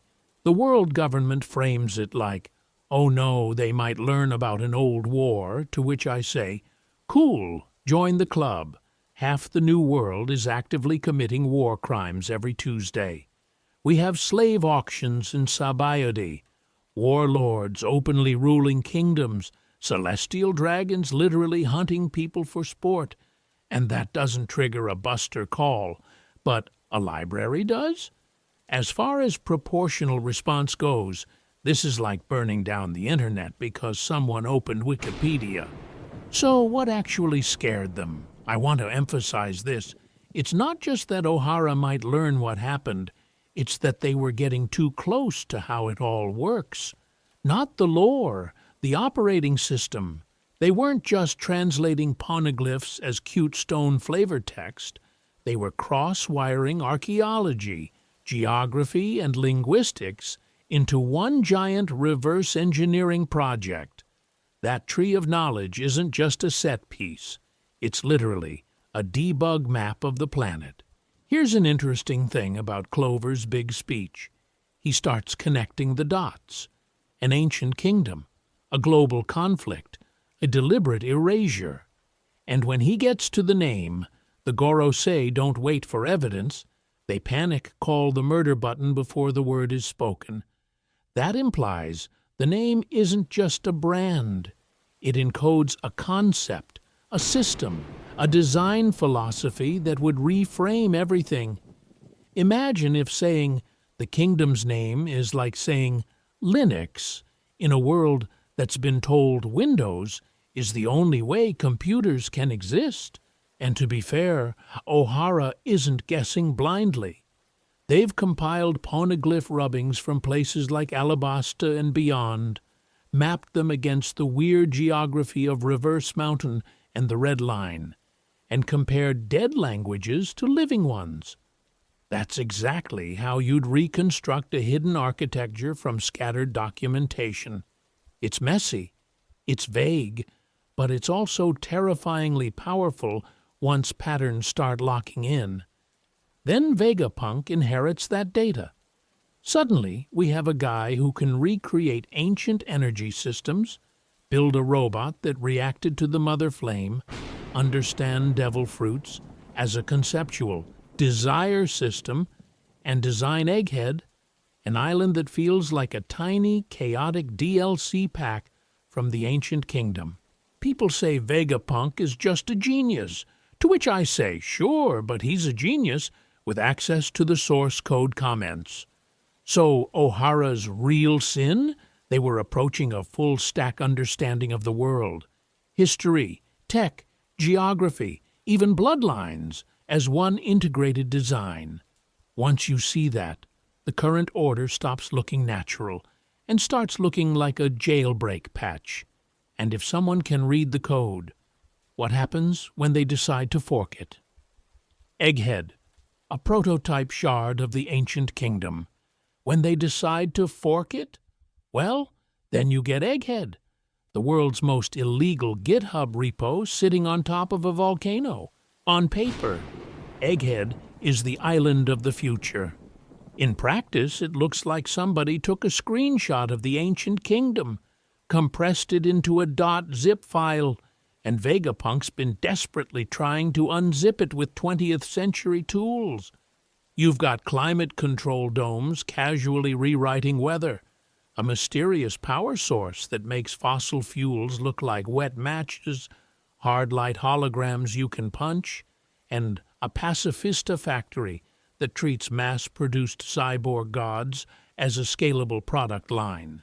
And then there's Vegapunk himself, who is so overclocked that he literally had to shard his own brain into 6 satellite bodies. Logic, evil, violence, desire, wisdom, and practicality walking around as separate people is funny, but it's also a design philosophy. This is a man trying to imitate a system that once handled planetary-scale information, using his one very mortal skull. To which I say, this doesn't feel like bold innovation. It feels like a panicked remake of something he's already seen work better. Because as far as we know, Vegapunk openly says his tech is just a recreation of the past. Egghead doesn't behave like a visionary's wild guess. It behaves like a budget cosplay of a lost standard. The labor phase is a tiny, floating mock city. The climate control is localized. The energy grid is experimental and terrifying. It's all version 0.3 alpha of a civilization that had this stuff running quietly in the background like it was Wi-Fi. Here's an interesting thing. Egghead solves, in a Tuesday afternoon, problems the rest of the world treats as divine punishment. Food scarcity? Seraphim and machines grow and process endless supplies. Energy?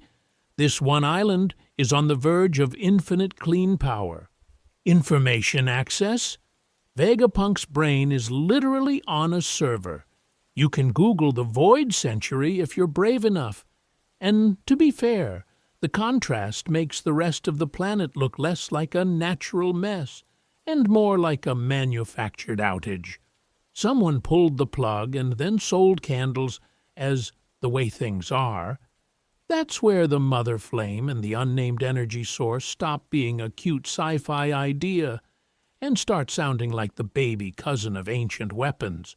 If this little reactor can power a weather-killing laser from Imu's throne, what does the full original grid look like?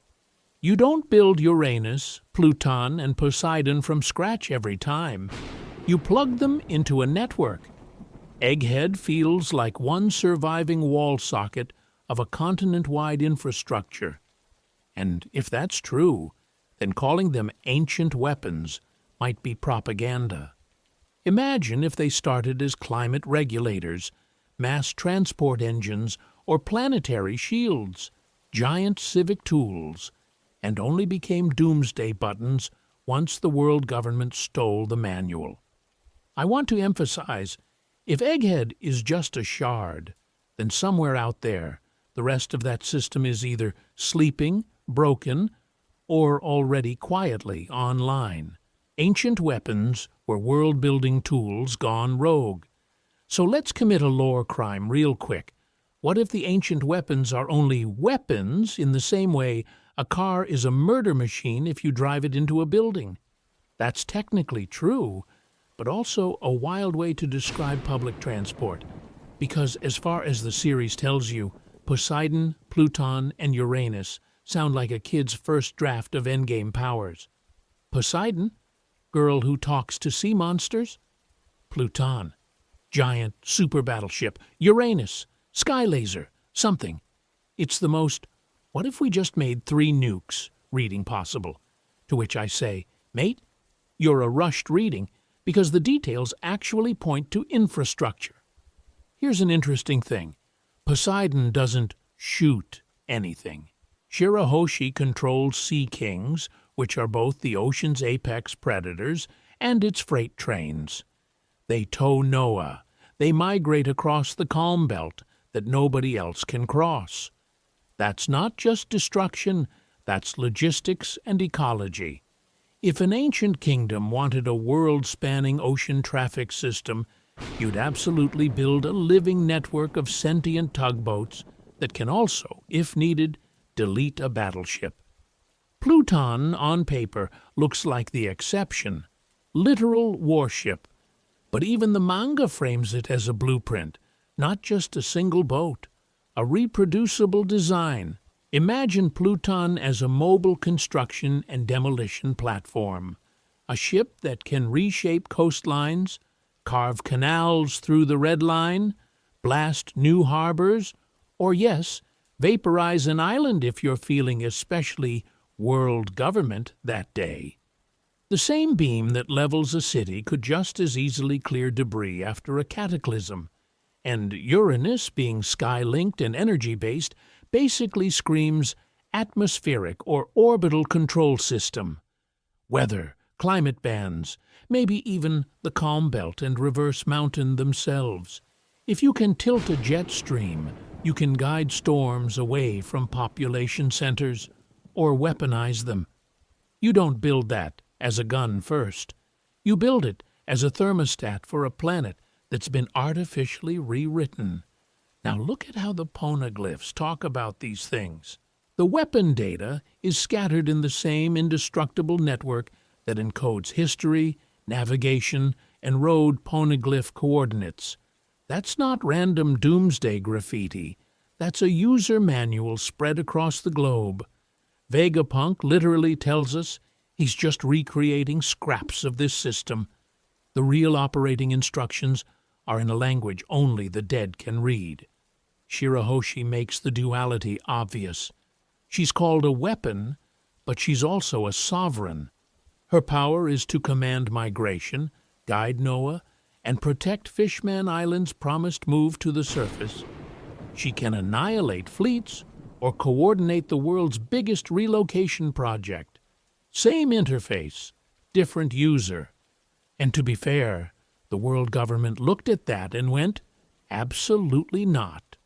Once the ancient kingdom fell, you rebrand these tools as taboo, as apocalypse buttons. You don't want anyone realizing they're actually world management keys that could bypass the red line-based order you built, which is where Pluton's blueprints and Wano's sealed borders stop being quirky set dressing and start looking like a failsafe. The plans survive in Water 7. The actual Pluton sleeps in Wano, and that country literally corks a piece of the world.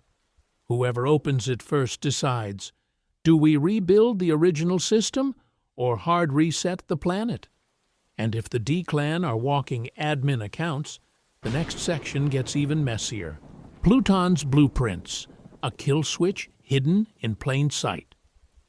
So suddenly, Pluton isn't just big cannon go boom, it's starting to look like the world's operating system, and the blueprints are the admin manual someone left in the break room.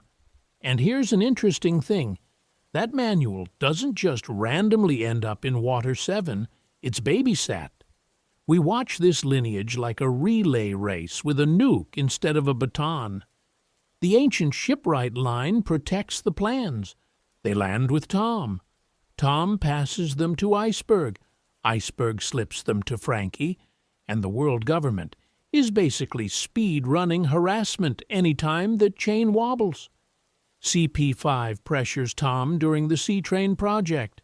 CP9 infiltrates Water 7 for years. Amy's lobby turns into a full military op just to grab some rolled-up paper.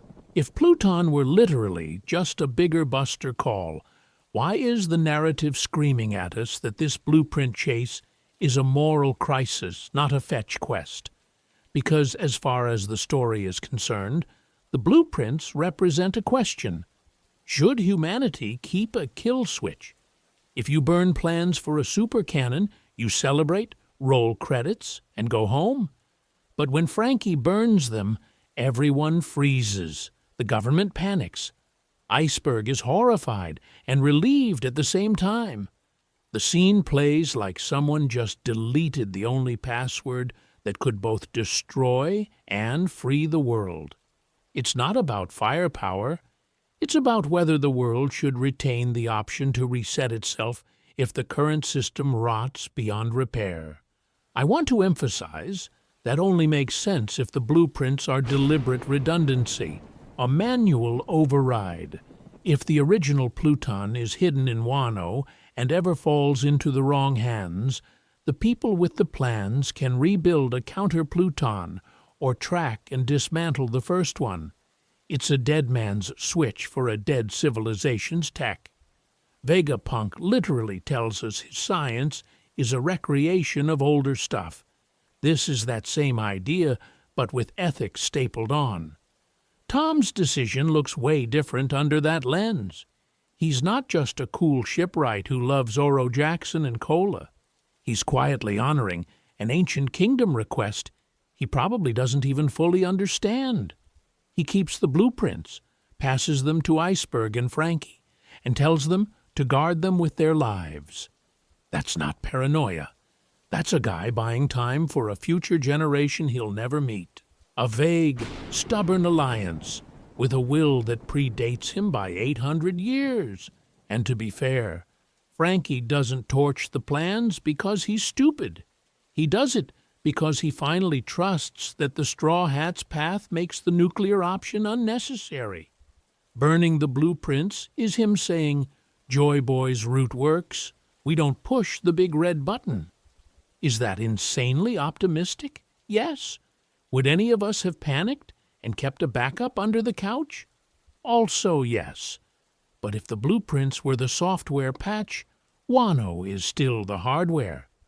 Those walls, that sealed country, and the Pluton beneath Wano line start to sound like they're physically containing a world-scale mechanism.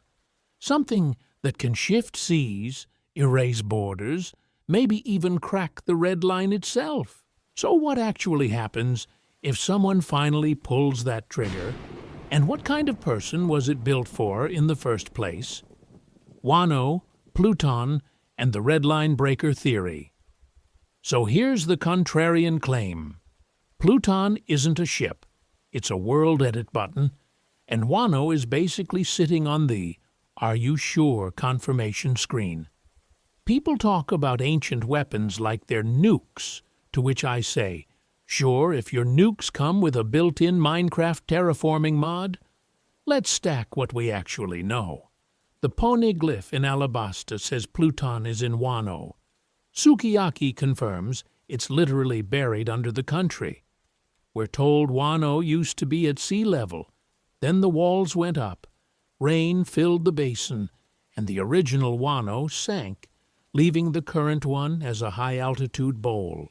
And Toki's prophecy plus Odin's journal frame opening the borders as this world-shaking event. Not just, getting a tourism board and a Starbucks. Here's an interesting thing. That whole backstory reads less like natural geology and more like someone pressed raise terrain on a global scale. The ancient weapons are supposed to rival the power of the gods. Poseidon controls sea kings, Uranus is some kind of sky or orbital weapon, and Pluton just shoots big cannonballs? Because as far as escalation goes, that's kind of mid. But if Pluton's original function was to move land masses and sea levels, suddenly Wano's weird topography looks like a test case or a scar. I want to emphasize how physical this all sounds. Wano is ringed by impossible waterfalls, surrounded by storms, and locked behind stone you can't just casually bomb. That's not a country hiding from the world. That's a casing around hardware. Vegapunk flat out tells us his tech is a recreation of ancient stuff, and we already see giant mechanical structures at places like Egghead and the Florian Triangle's seafloor. Why wouldn't the biggest ship be a continent-scale machine baked into the crust? So when people ask, what does it mean to open Wano's borders?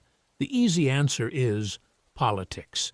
And to be fair, Odin absolutely meant that. But the scarier answer is literal, that opening the borders involves unleashing Pluton in a way that breaks or floods parts of the Red Line itself. Reverse Mountain, the calm belts, the fact that the seas are chopped into 4 quadrants. That whole map is a mess that screams, someone edited this. What if Pluton's job is to undo that edit and restore the ancient kingdom's continuous ocean? Now, tie in the prophecy of a great flood, Noah's Ark, and Joy Boy's promise to the fishmen. Shirahoshi can command sea kings to move Noah. Why do you need a planet-sized boat unless you're expecting, well, a planet-sized water event? If Pluton can alter sea levels, then the promised migration of races to the surface isn't just a feel-good equality arc. It's synchronized with a planned terraforming event where the Red Line cracks, Fishman Island collapses, and everyone needs new real estate fast. Suddenly, Kaido and Orochi's obsession with keeping Wano sealed, backed by the world government's suspicious lack of direct invasion, makes a lot more sense.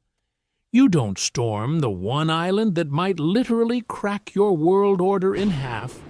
You sit on it, industrialize it, and make sure no Joy Boy cosplayer gets anywhere near the on-switch.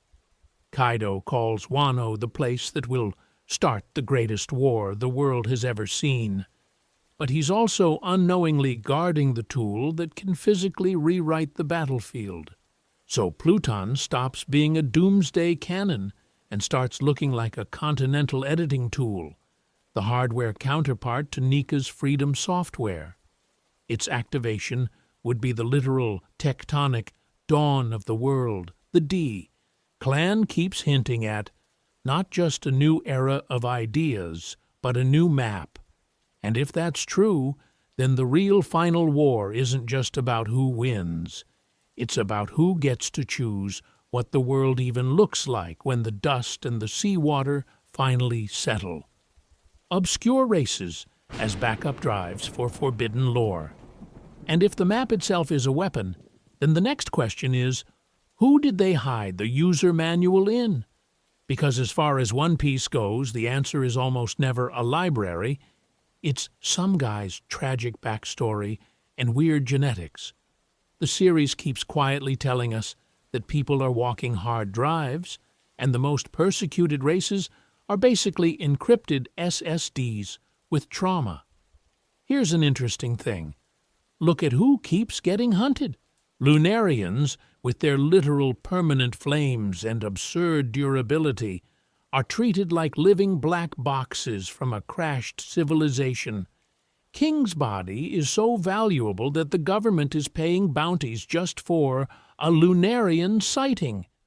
That's not racism as a vague setting detail, that's please help us find and delete the last copy of Fire OS. Buccaneers like Kuma, their giant frames and inherited sun god Nika lore make them the mythological archive, the people who remember what freedom used to mean before it was rebranded as piracy. Then we have the Three-Eye Tribe, sitting on the wildest patch note, an awakening that lets them read poneglyphs without Kozuki training. That's not just linguistic talent, that's root access to the whole stone network. Fishmen and merfolk dominate the sea, navigate currents, talk to sea kings, and casually exist in the exact domain the ancient weapons are supposed to rewrite. Shandians and other sky peoples are literally living on top of the world, guarding bells, ruins, and sky history that tie into the Void Century's upper atmosphere experiments. You line all of this up, and it stops feeling random. People like to say, well, Oda just likes funky fantasy races, to which I say, yes, and I like to say I go to the gym. We're both technically correct, but we're leaving out the power system part. The pattern is too clean. Each of these groups holds one category: mythology, Nika and the sun; technical literacy, poneglyph reading, environmental adaptation, sea and sky, and raw combat hardware, Lunarian bodies. Put together, that's basically the feature set of the Ancient Kingdom's world system we were just talking about. I want to emphasize this idea. What if the Ancient Kingdom deliberately sharded its knowledge across races as a redundancy plan? Not just, we trust our allies, but if you wipe out one people, you still can't fully reboot the planet without the others.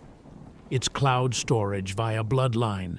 Genocide becomes an incomplete uninstall. And to be fair, look at the world government's response.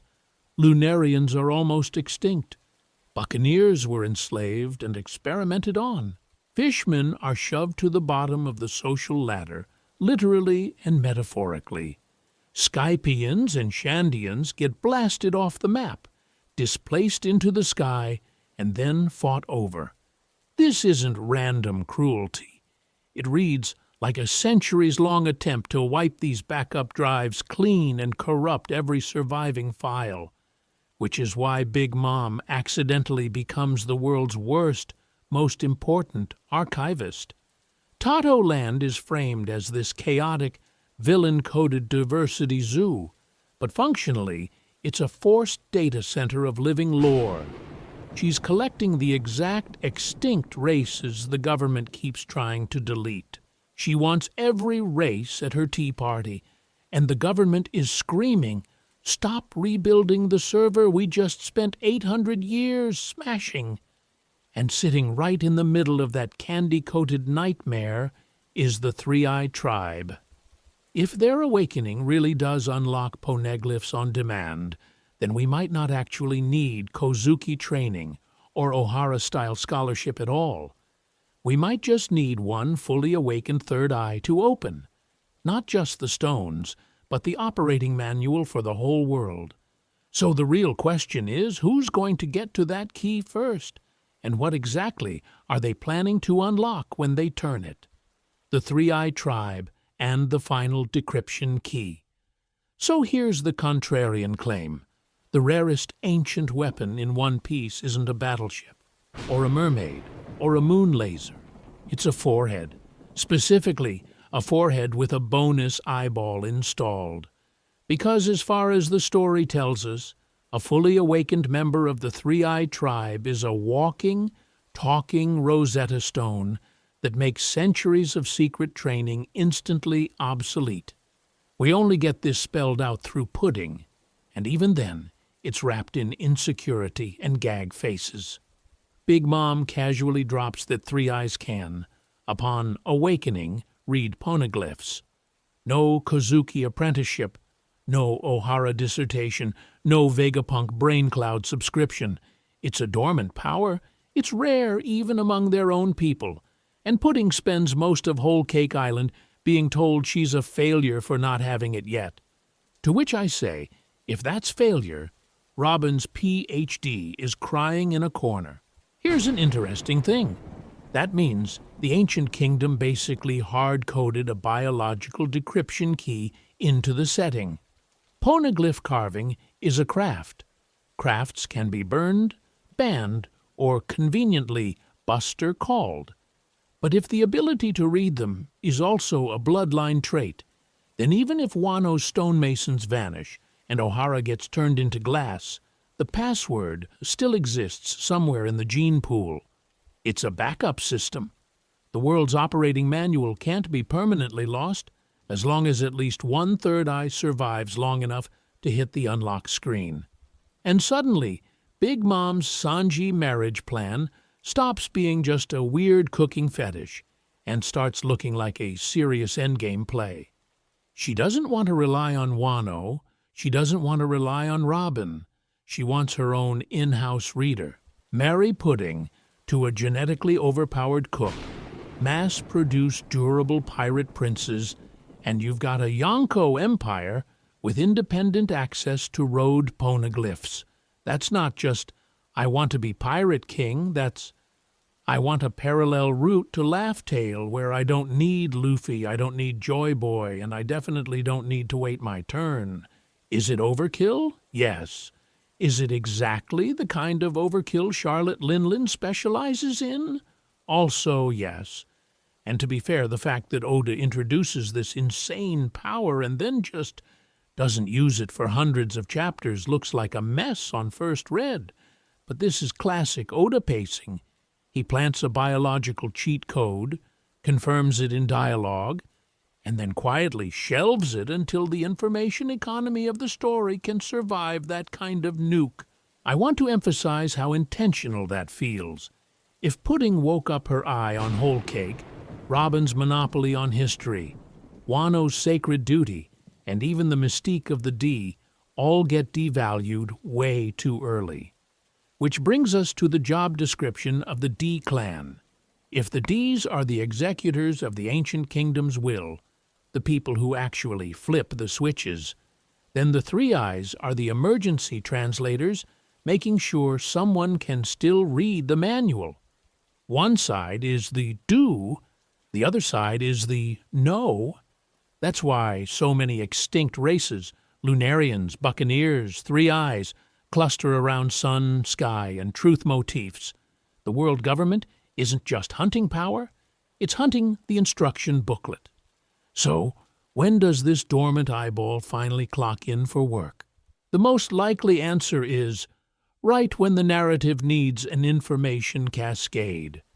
Imagine a late-game arc where Pudding, captured or cornered, finally awakens and starts rapid-fire reading multiple poneglyphs on screen. Not just the ones the Straw Hats have curated, but random stones in marine custody, in Elbaf's vaults, maybe even under Mary Joie's. Suddenly, secrets spill that even Luffy's crew didn't consent to knowing. What happens when the chosen Joy Boy route collides with leaks from every other path the ancient kingdom prepared? Because if the world's last firewall is a single girl with an anxiety problem and a very loud mother, you just know Oda's saving that crash for the exact moment it hurts the system the most. Lunarians, the fallen admins of the sky. And if Robin is a walking firewall breach, then Lunarians are what happens when the sysadmins themselves get deleted from the user list, but not from the server, because as far as forbidden races go, these guys are overkill. Black wings, white hair, dark skin, a literal flame on their back, and durability so stupid that the government had to put out a "please snitch if you see one" PSA instead of a normal bounty.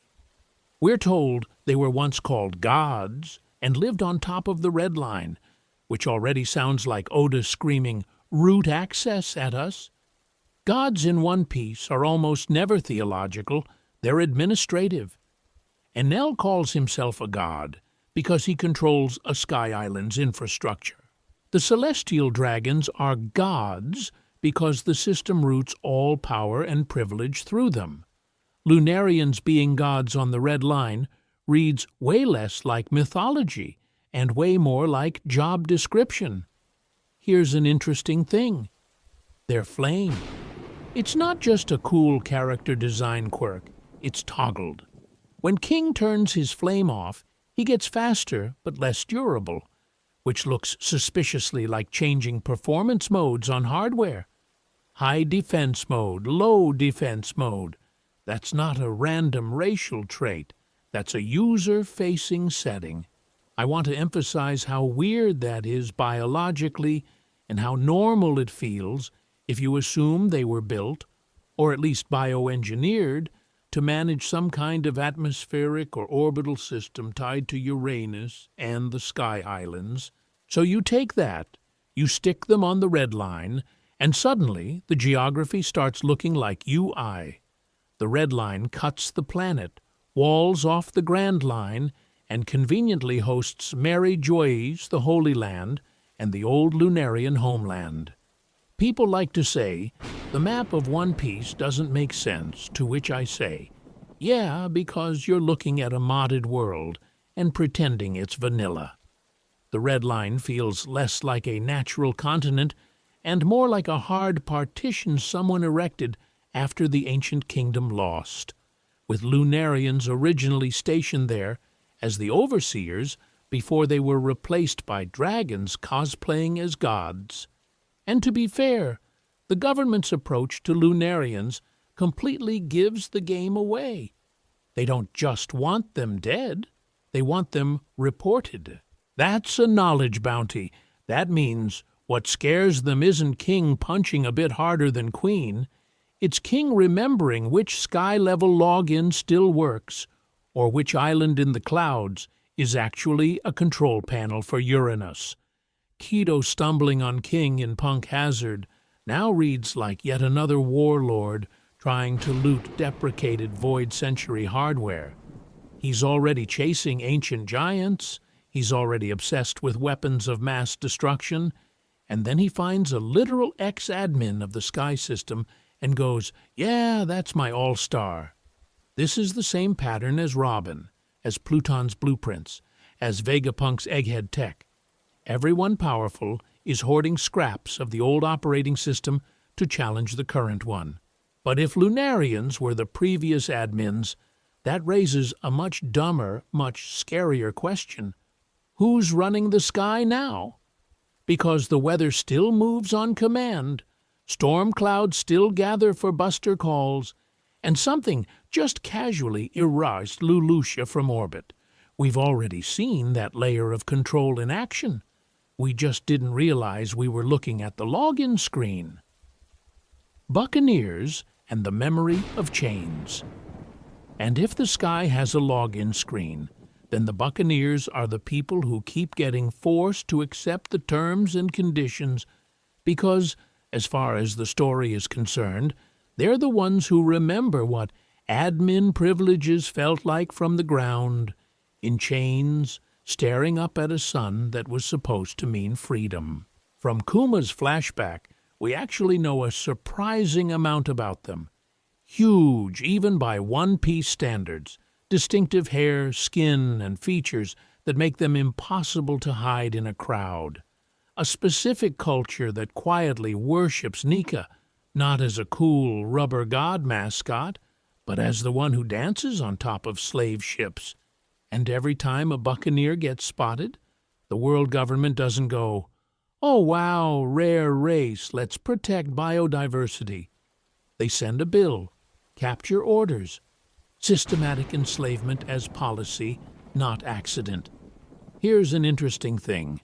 The Buccaneers don't just remember Nika, they remember the user manual. They hold the emotional hard drive of the Nika system. It's not just, "There was a sun god." It's the songs they sang in the fields, the exact sound of shackles in the cold, the way stories of Nika always end with somebody laughing while bleeding out.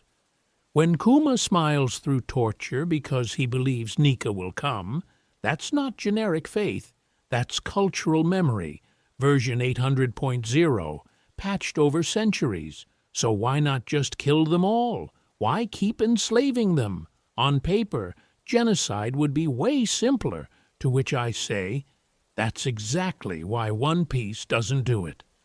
The government needs the myth, but defanged. They want Nika as a scary bedtime story for slaves, not as a political program.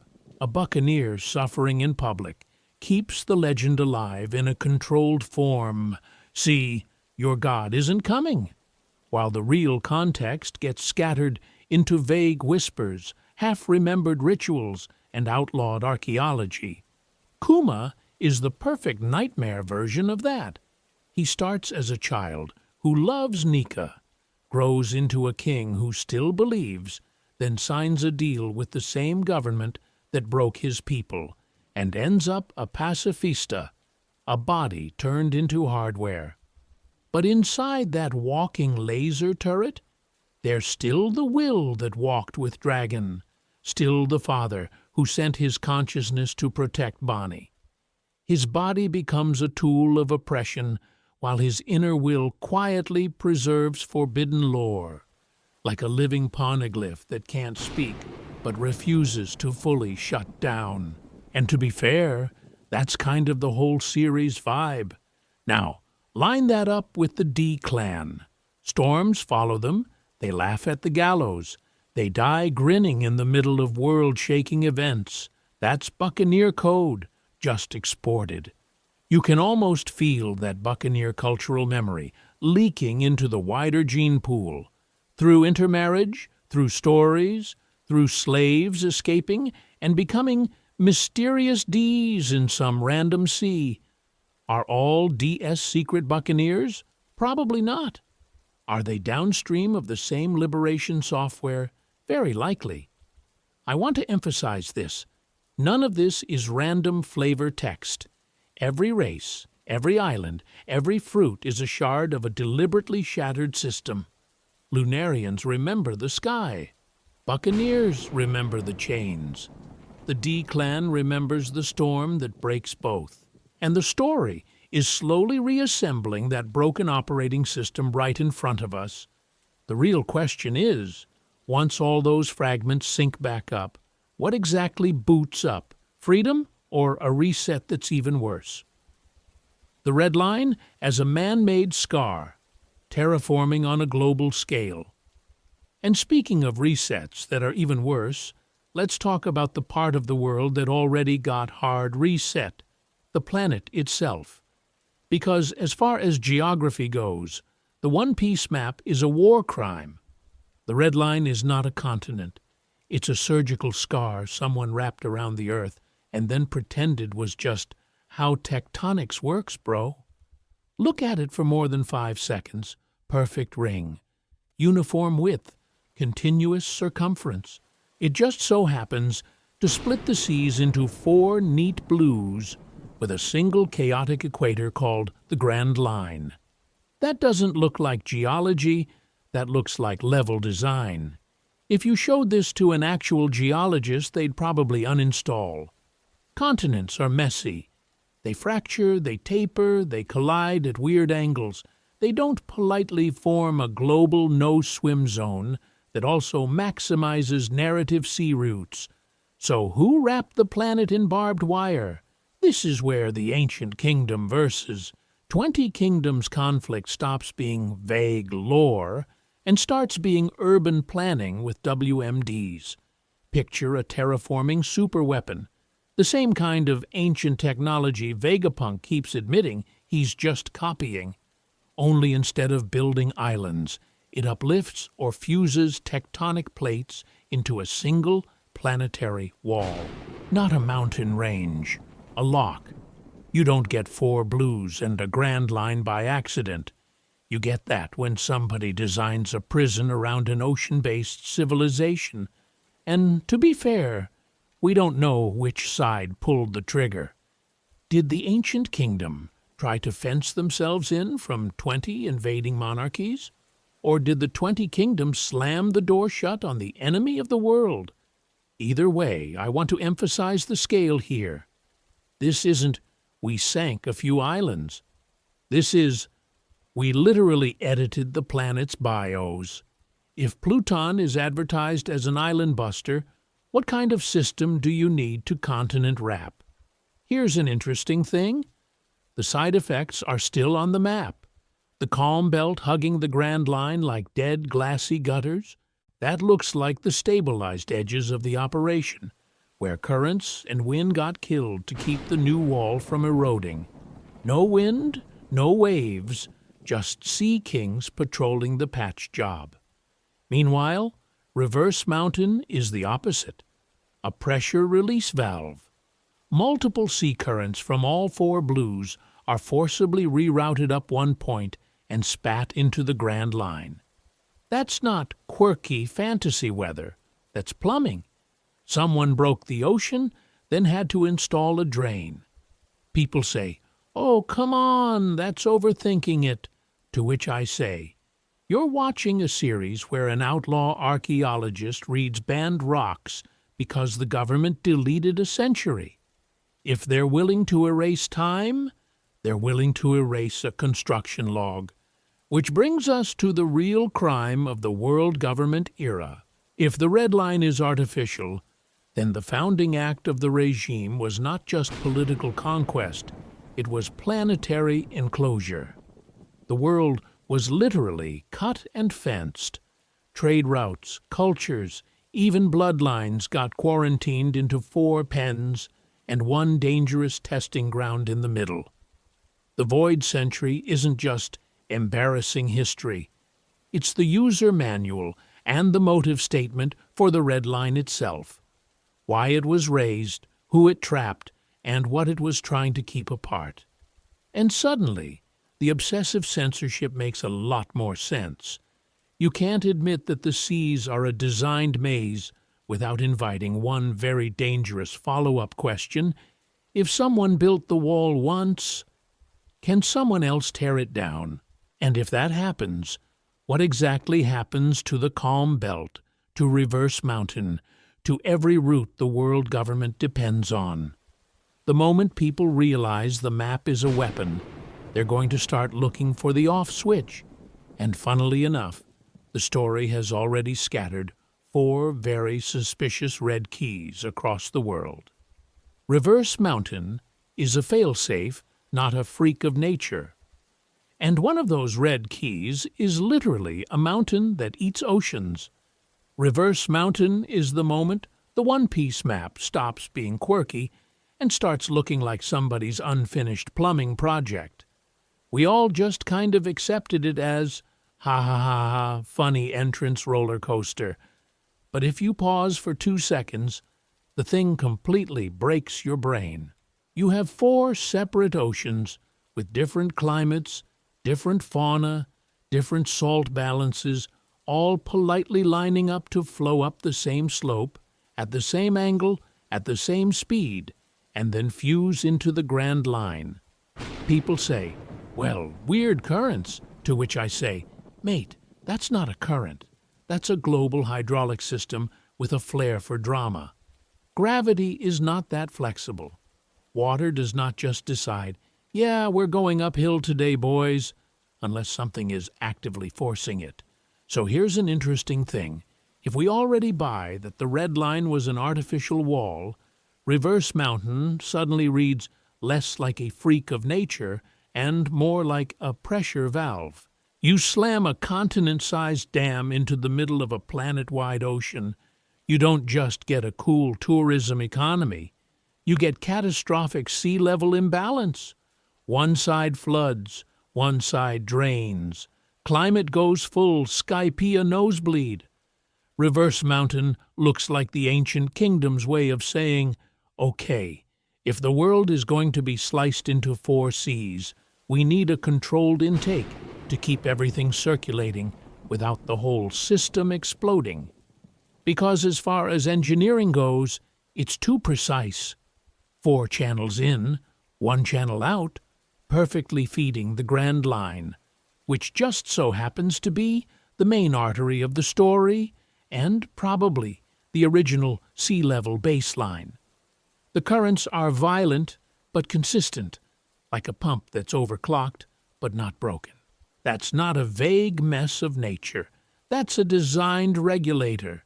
And to be fair, Oda telegraphs how important this place is by parking 2 absolute weirdos there, Crocus and Laboon.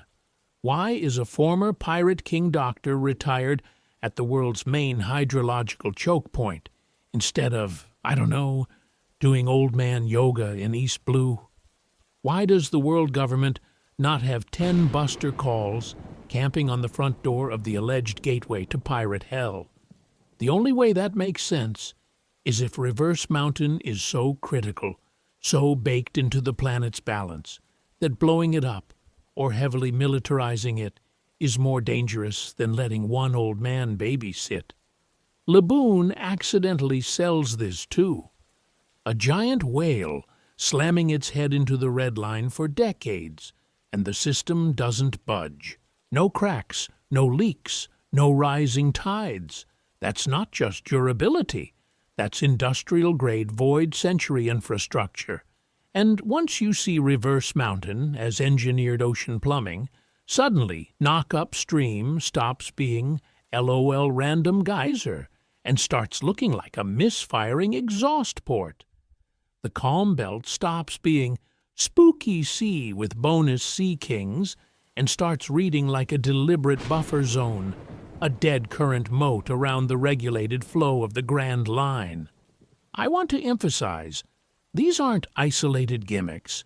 They feel like leftover parts of a single, planet-sized water management project, which raises a nasty question. If this whole ocean system is artificial, what happens if someone finally pulls out the keystone?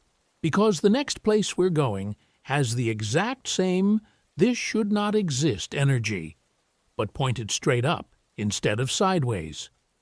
Calm Belt and Sea Kings, the world's biological firewall, but pointed straight up instead of sideways, because now we need to talk about the part of the ocean that looks like a bugged-out game map the devs forgot to finish. The Calm Belt. No wind, no currents, just an all-you-can-eat buffet of sea kings. People call it dangerous waters, to which I say, that's way too generous. This isn't a storm. This is the world telling ships, no, you don't get to go here. Here's an interesting thing. The Calm Belt doesn't behave like a natural dead zone. Real oceans without wind still have currents, temperature shifts, random chaos. The Calm Belt is like someone hit pause on the water but cranked Sea King spawn rates to 300%. That's not weather, that's a parameter. It reads less like an accident and more like a designated quarantine strip welded onto the edges of the Grand Line, a biological firewall wrapped around an artificial operating system. And if the oceans are a system, then the Sea Kings are the security software. These aren't just big fish. They're the same species that can understand Poseidon, respond to commands, and drag the Noah, this absurd, civilization-sized ark, through the sea like it's a toy wagon. As far as living infrastructure goes, that's insane. The ancient kingdom basically looked at ship blocking and said, what if the border patrol was alive, telepathic, and continent-sized? I want to emphasize how specific that is.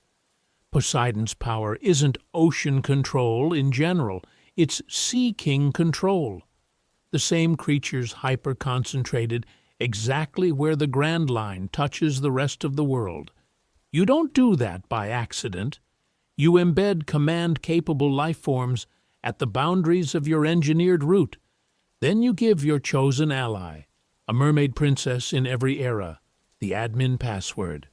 Noah becomes the update launcher.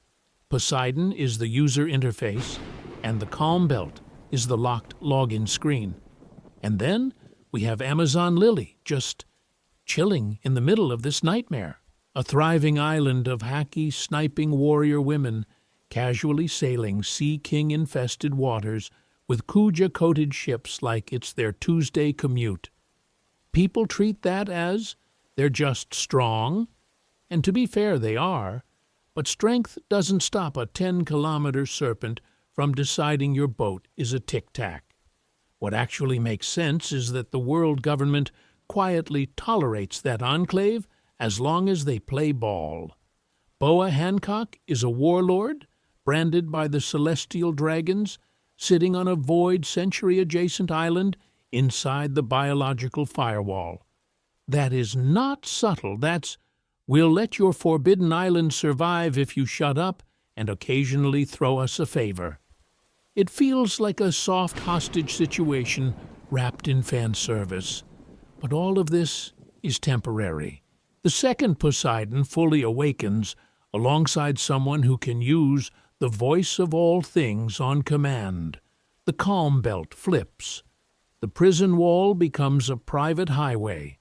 Sea Kings stop being random encounters and start being Uber drivers. Imagine the Grand Line's entire naval balance evaporating overnight because Luffy and Shirahoshi can literally reroute the world's firewall. And if that's what one ancient weapon can do to the edges of the map, wait until we look at what Pluton and Uranus were probably built to rewrite inside the map. Raftel, Lodestars, and the Poneglyph GPS network. So if Poseidon can turn the calm belt into a casual commute, the obvious question is, why does nobody just sail straight to Laugh-Tale like it's a weekend trip to Logtown? And to that I say, because the planet itself is running DRM. The Grand Line's magnetic system is literally copy protection. Here's an interesting thing about log poses. They look like simple compasses, but they're actually little prison wardens. You lock onto one island's magnetic field, then you're forced to wait while it records the next one. You are on rails. You don't pick a route, the route picks you. That's why early Grand Line travel feels like a rogue-like randomizer. You can't just angle 30 degrees starboard and discover Raftel on accident, because as far as the planet is concerned, you are magnetically babysat. Now contrast that with the road poneglyphs. On the surface, they're lore tablets, big indestructible lore rocks that Robin stares at while Oda pretends this is a normal shonen. But functionally, they're coordinate anchors. Each one encodes a directional vector relative to Laugh-Tale. Not go north for 3 days, but from this stone, the final island is X distance in Y bearing. 4 stones, 4 vectors, and suddenly you're not following the Grand Line's rails anymore. You're solving a 4-point geospatial lock that exists outside the usual navigation logic. People say, okay, but they're just giving you a map. To which I say, no, they're giving you the one thing the log pose system specifically denies you: absolute position. The log pose only ever tells you where to go next inside the maze. The road poneglyphs tell you where the maze is hiding the exit. That's a completely different power tier of information. And to be fair, it also explains why the world government treats these things like nuclear launch codes instead of just old Wikipedia pages. This is where Lodestar Island becomes really funny. Officially, it's the last island of the Grand Line. You follow the natural magnetic routes long enough, you end up at what the world calls the finish line. Credits roll, thanks for playing. But Lodestar is the end for people who only interface with the natural system. Laugh-Tale is the end for people who can interface with the poneglyph network. 2 different finish lines by design. One is, congrats, you trusted the planet. The other is, congrats, you decoded the people who hacked the planet. And I want to emphasize how intentional the road poneglyph placements feel. Zoo with the minks, Wano with its isolationist samurai, Fishman Island under the sea, and the one that used to be with Big Mom's crew. That's not random scattering. That's a multi-generational trust test. The ancient kingdom basically said, we're going to split the keys between future allies who share our ideology, and if the world ever wants the truth back, it's going to have to build a coalition. You can't brute force this like some Yonko speedrun. You need sky-adjacent tribes, undersea kingdoms, closed nations, and pirates willing to cooperate. It's literally a friendship-locked treasure. Which raises a nasty little question. If the navigation puzzle was engineered that precisely, what else about the planet's geography was edited? O'Hara, Elbaf, and the Underground Scholar Alliance.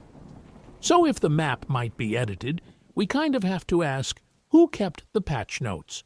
Because, as far as the official story goes, the answer is, no one. Shut up. Read your government-approved history book. To which I say, cool propaganda. Shame about the giant indestructible stones screaming the opposite. Here's an interesting thing about O'Hara that the story quietly does. It tricks you into thinking it was the one crazy island that flew too close to the sun. Tragic, self-contained, done. But Vegapunk's flashback actually blows that up. Those weren't just random nerds, they were representatives. Scholars from all over the world, from multiple kingdoms, quietly funneling texts, poneglyph rubbings, and oral histories into a single hub. O'Hara wasn't a rogue outlier. It was the visible node of a global land party of heretics. I want to emphasize how insane that is in universe. The world government spent 800 years turning archaeology into a war crime, and yet you still have this distributed backup system of knowledge. If scholars made it to O'Hara from dozens of countries, that means those countries still hold fragments. Local copies of forbidden books, half-remembered void century myths, maybe even stolen poneglyph transcriptions sitting in some dusty royal archive, while the king pretends he can't read them.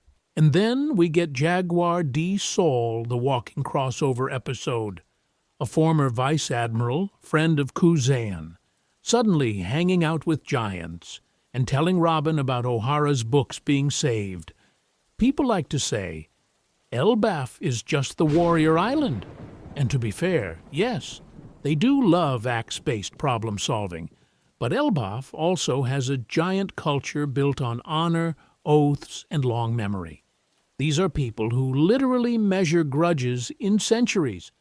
You think they're not also preserving stories the government wants erased?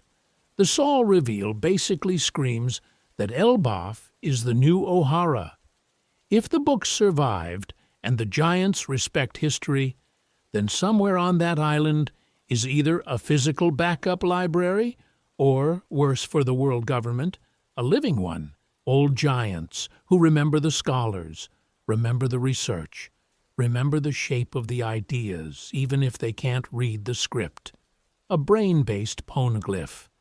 And once you accept that, the Underground Scholar Alliance stops being a cute headcanon and starts looking like an actual power system. Vegapunk knows the truth and is allied with Dragon. Saul is on Elbaf with O'Hara's knowledge. Robin is roaming with Luffy. That's 3 major nodes. You really think Dragon became the world's most wanted man off vibes alone? Someone is feeding him data.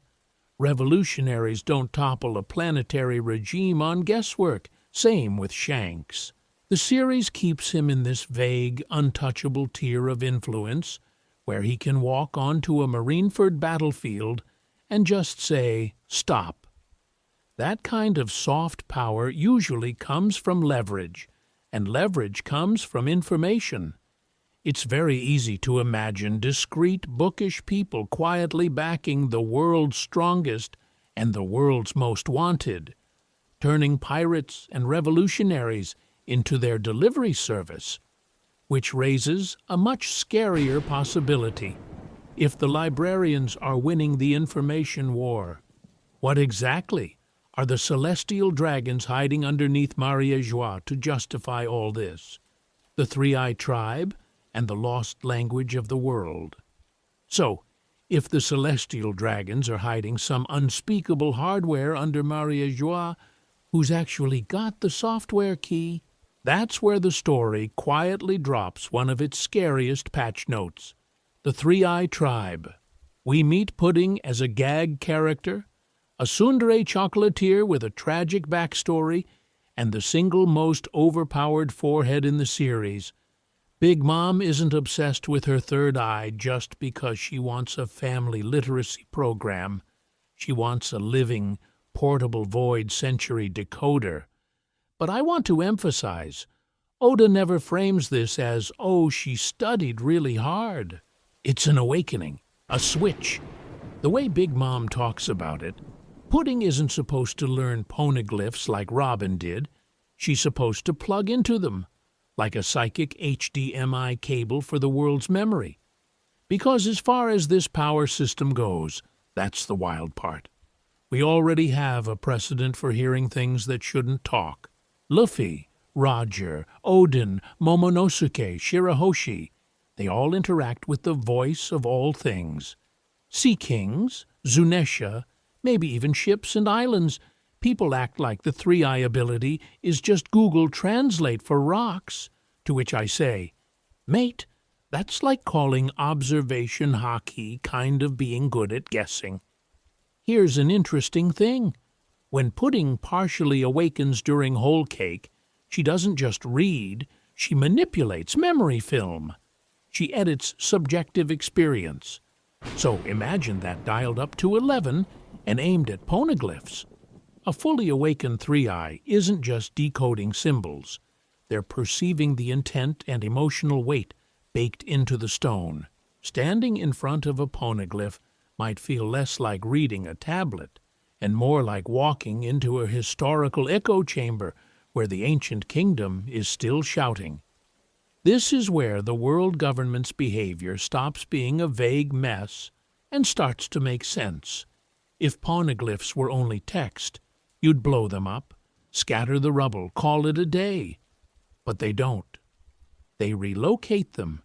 They regulate them. They quietly assassinate the readers instead. That implies the stones are doing more than holding letters. They're indestructible hard drives with layered data. Robin can access the surface text, but a three-eye could probably unlock conceptual or even emotional metadata. How the writer felt, what they feared, what they were trying not to say. And to be fair, that's exactly the kind of over-engineered idea the ancient kingdom would use. You're losing a war. You don't just leave behind words. You leave behind a feeling that can't be faked. That's also why the three-eyed tribe being rare is narratively suspicious. If your enemies can literally boot up the past and emotionally experience your ideology, that's the most dangerous, forbidden software imaginable. Which sets up a terrifying convergence the story is slowly walking toward. Picture this party.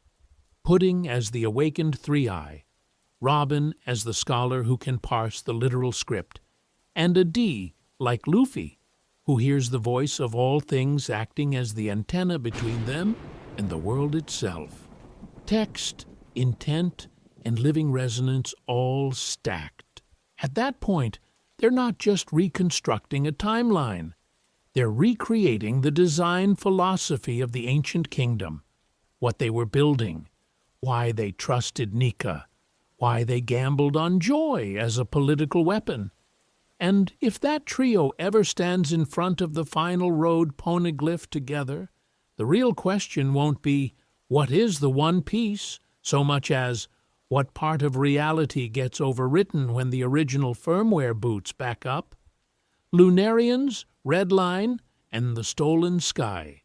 And if the world's original firmware is about to boot back up, we should probably talk about the people who used to own the sky it was running on. Because as far as extinct lore races go, Lunarians are absurd.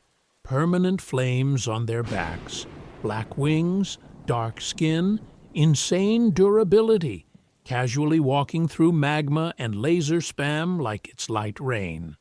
We're told they were gods who lived atop the Red Line and were worshipped, to which I say, convenient that a supposedly natural, planetary-scale landmass just happens to be their divine condo, right? You don't build your religion around a rock. You build your rock around a religion.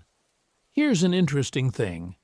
Oda keeps tying Lunarians to the sun without ever explaining what they actually did. King's flames literally toggle between speed and defense, like a living climate dial. Ancient murals show winged figures around Nika. The world government labels them extinct, but also slaps a standing bounty on any surviving specimen. That's not racism, that's resource management. You don't put a price tag on a corpse of a people, unless their bodies are a power system someone else lost. So let's roll back the map. The One Piece world only makes sense if someone rewrote the planet. Reverse Mountain, the Calm Belt, the Red Line, slicing the seas into 4 neat quadrants. That's not geology, that's level design. Before that edit, imagine a continuous elevated ring or a chain of floating structures circling the globe. a Lunarian sky road, regulating sunlight, wind, and rainfall so every sea gets its share. Sun God stops being a cute myth and starts sounding like root admin for the atmosphere. And to be fair, if you're the ancient kingdom and you're building a joy-based civilization, you kind of want a race of literal weather moderators on payroll. But if you're the 20 kings trying to overthrow them, you don't just beat the Lunarians, you steal their hardware. You punch a scar into the planet, fuse sea-level tectonics with whatever sky tech was up there, and call it the Red Line. You get your stable new climate, but only if you can keep manually compensating for the thing you broke. Which is where King's torture dungeon Resume comes in. The world government and Vegapunk's predecessors weren't just poking him for fun. They were trying to reverse engineer atmospheric control, how to replicate Lunarian flame output, how to stabilize the post-Red Line climate mess, maybe even how to weaponize it like a portable sky. I want to emphasize, when the story starts talking about destroying the Red Line and uniting the seas, that is not just a feel-good geography patch. You delete that pillar, and the whole weather system goes into debug mode. Somebody has to replace what the Red Line has been clumsily doing for 800 years, which is why King suddenly looks less like Kaido's edgy lieutenant and more like the last shard of a planetary control panel. Whether he survives, leaves behind samples, or inspires a Lunarian revival through Sora-type bloodline shenanigans, his biology is probably the key to rebooting a sky domain without wiping everyone out. Imagine the final saga ending with the Red Line gone, sea levels raging, and the only way to keep the world from literally tearing itself apart is to resurrect the Lunarian role. Not as enslaved test subjects this time, but as co-admins of the atmosphere. And if that's the case, then the so-called age of piracy we're heading into isn't just about open seas.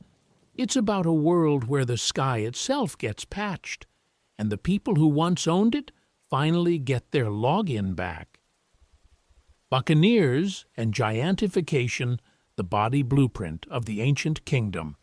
And if Lunarians are the admins of the sky, then Buccaneers are the ones who were supposed to be logged into the hardware. Because as far as body types go, the One Piece world basically has patch notes, and the Buccaneer model got hard nerfed. Here's an interesting thing. In Kuma's flashback, Oda doesn't just say, "Oh, they're strong." He makes it weirdly clinical. Buccaneers have this giant, almost toy-like silhouette, absurd endurance, and a natural affinity for carrying ridiculous loads. The world government doesn't just enslave them. It catalogs them, tracks bloodlines, sends cipher pole to rural villages for one specific kid. That's not racism, that's R&D. They are literally treated like walking patents.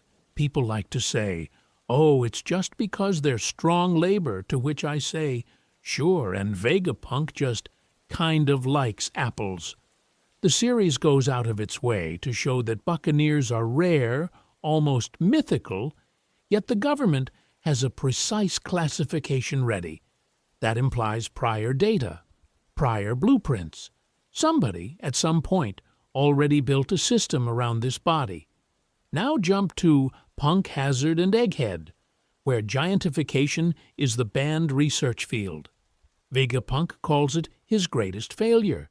Caesar turns kids into kaiju by accident, and the government keeps funding this mess anyway. Why are they this obsessed with making people huge? Because they're not inventing a new power. They're trying to reinstall an old standard. The Buccaneer frame looks suspiciously like the default user of the ancient kingdom. Think about the scale of Pluton, the Noah, even the Iron Giant on Egghead.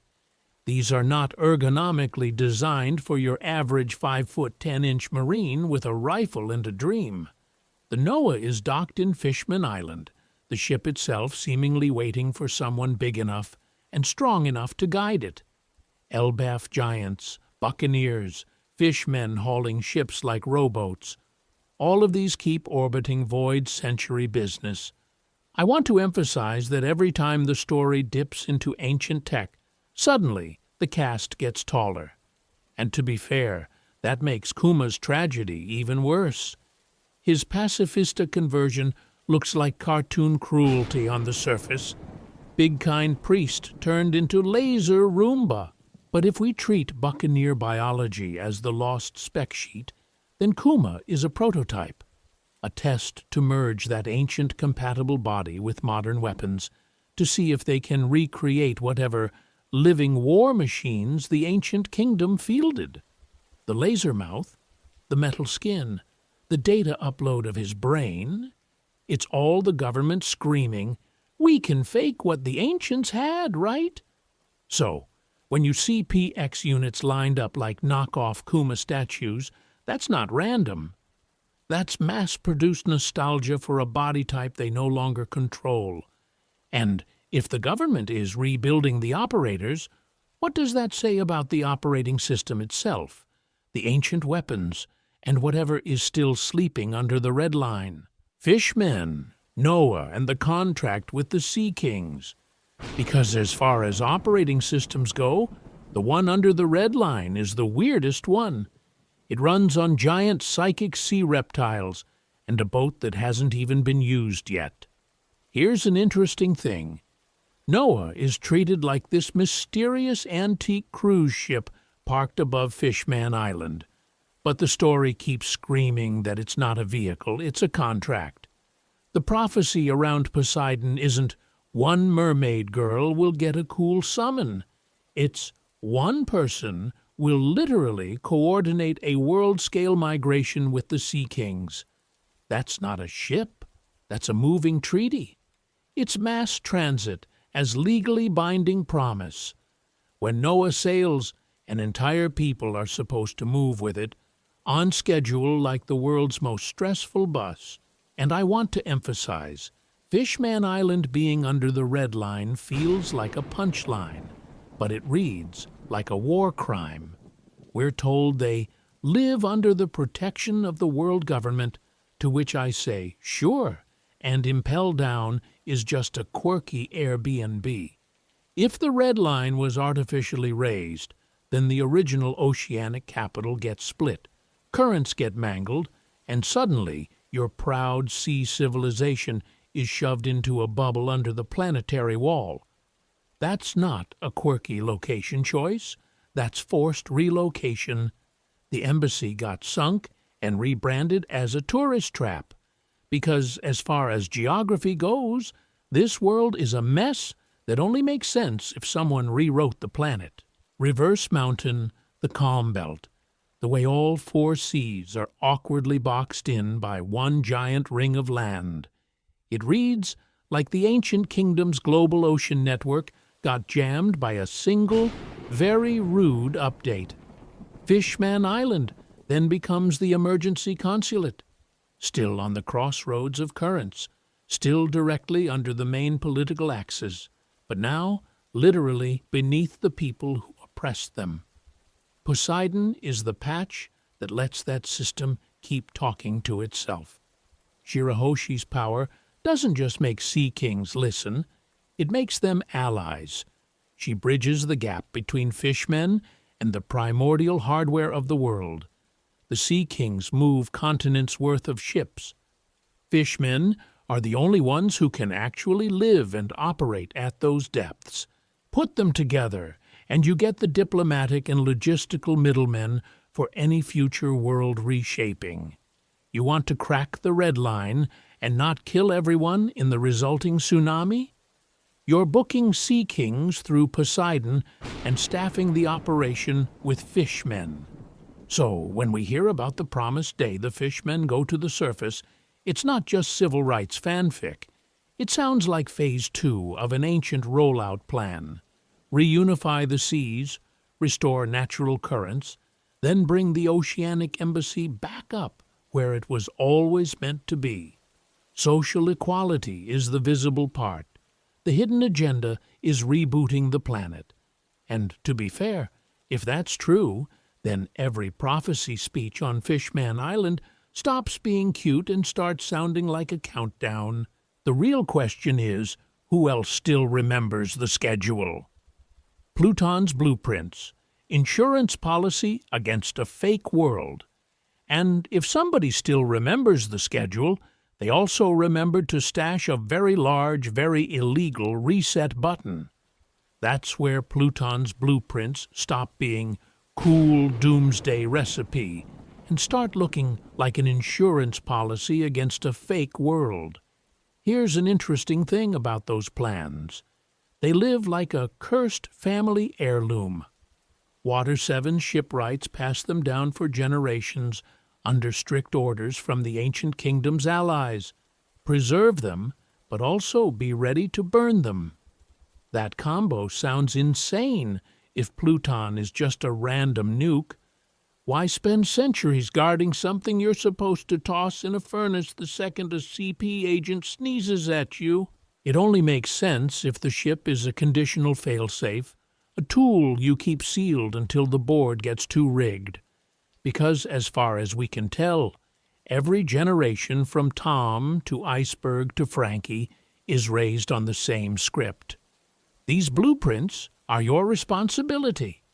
If the wrong people reach the original weapon, you destroy the plans. That's not paranoia. That's a trust test. The ancient kingdom basically said, "We're going to let you hold the keys to break the world open again. If our enemies ever try to co-opt this power, you are morally obligated to deny them the manual." You can feel that weight in Iceberg's whole vibe, and in Frankie literally storing them inside his own body like a walking safe. So what does that imply about Pluton itself? Not just big cannon go boom.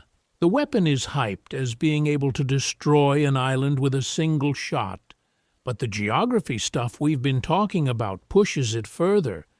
Imagine a warship calibrated not to vaporize random countries, but to carve through the red line at specific fault points, targeted continental destruction, a surgical demolition tool that can puncture the artificial wall, reconnect seas, and bleed the calm belt stillness back into proper currents.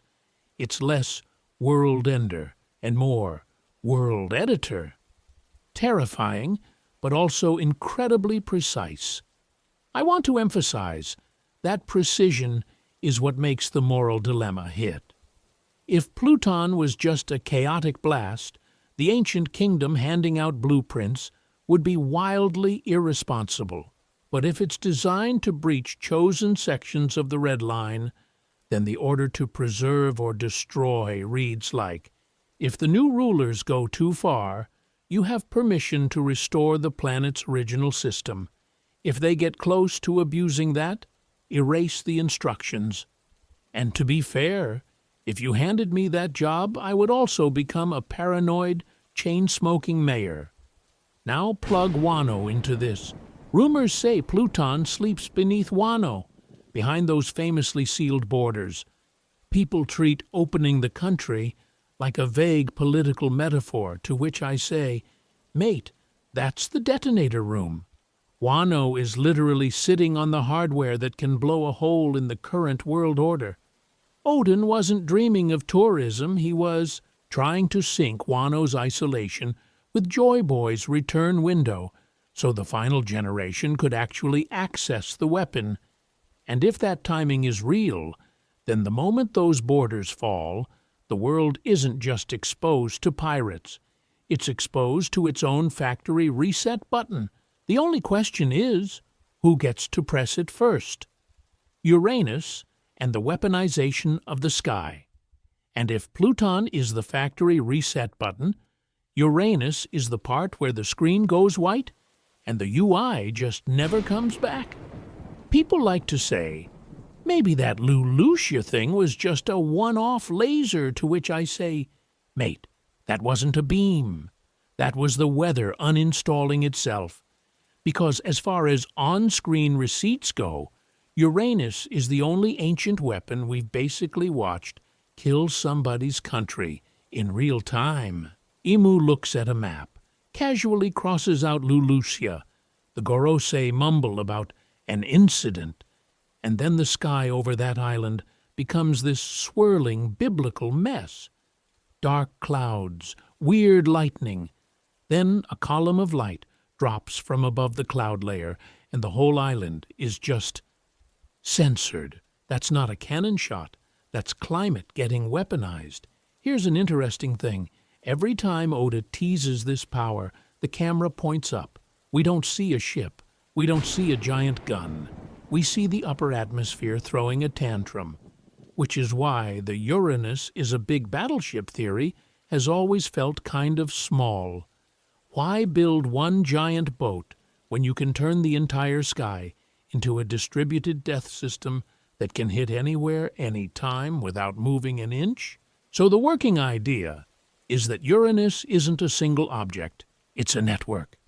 Think satellite-like nodes, sky island relics, or atmospheric towers hidden in the clouds, all linked into one global climate, OS.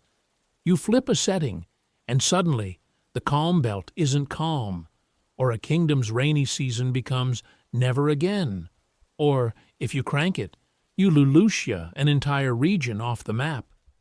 Vegapunk literally tells us his tech is just a bad cosplay of what existed in the past, and this is the logical extreme of that system, weather as software.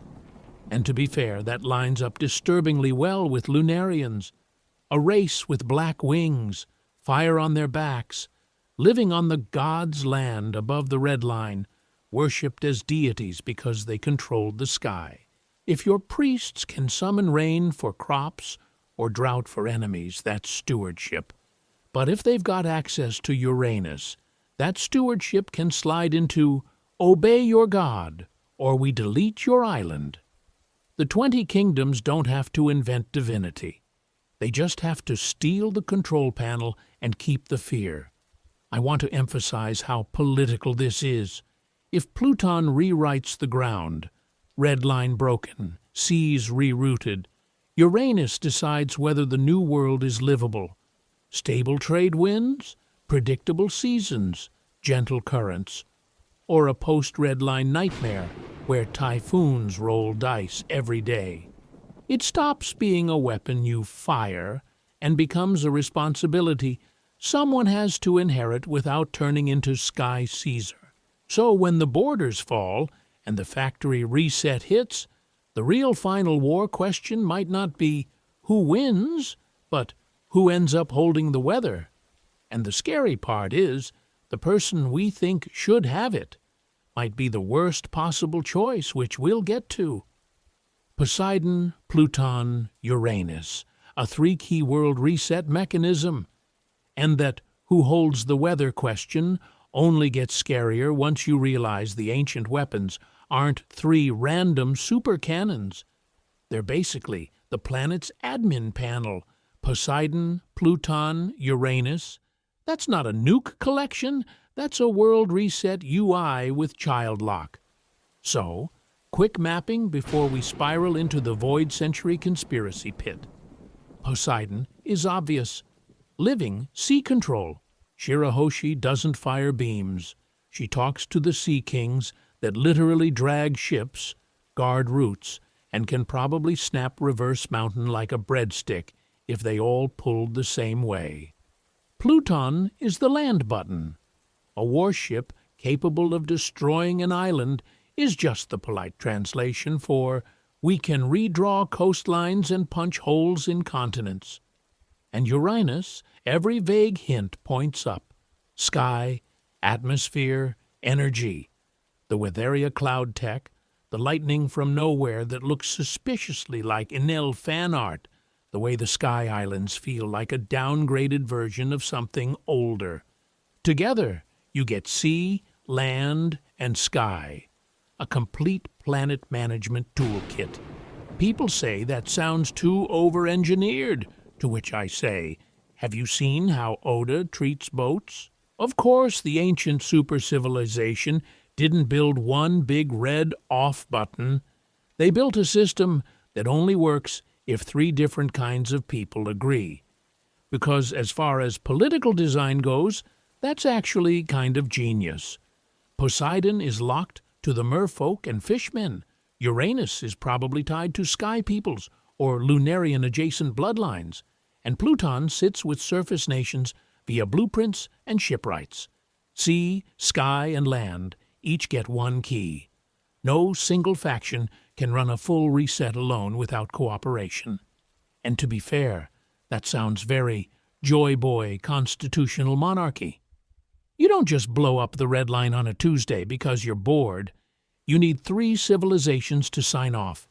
That turns the weapons from whoever's strongest wins into who can build the broadest coalition, which is exactly what the world government does not want the world remembering. Here's an interesting thing.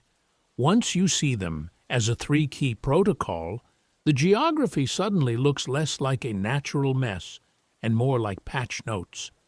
The red line slicing the seas, the calm belt trapping blue civilizations away from the Grand Line, the bizarre climate that makes Mariajois this conveniently central, elevated, untouchable capital. If someone with all 3 weapons can undo the red line, drain or redirect the calm belt, and rewrite climate patterns, then Mariajois stops being the throne of the world and becomes a very tall, very pointless rock. That's the fear. Not an island gets blown up, but the operating system gets rolled back to pre-world government settings. And now we hit the part I want to emphasize. Luffy's era is the first time in 800 years where all 3 keys, or their inheritors, are drifting into the same story. Poseidon is literally awake and emotionally unstable in Fishman Island.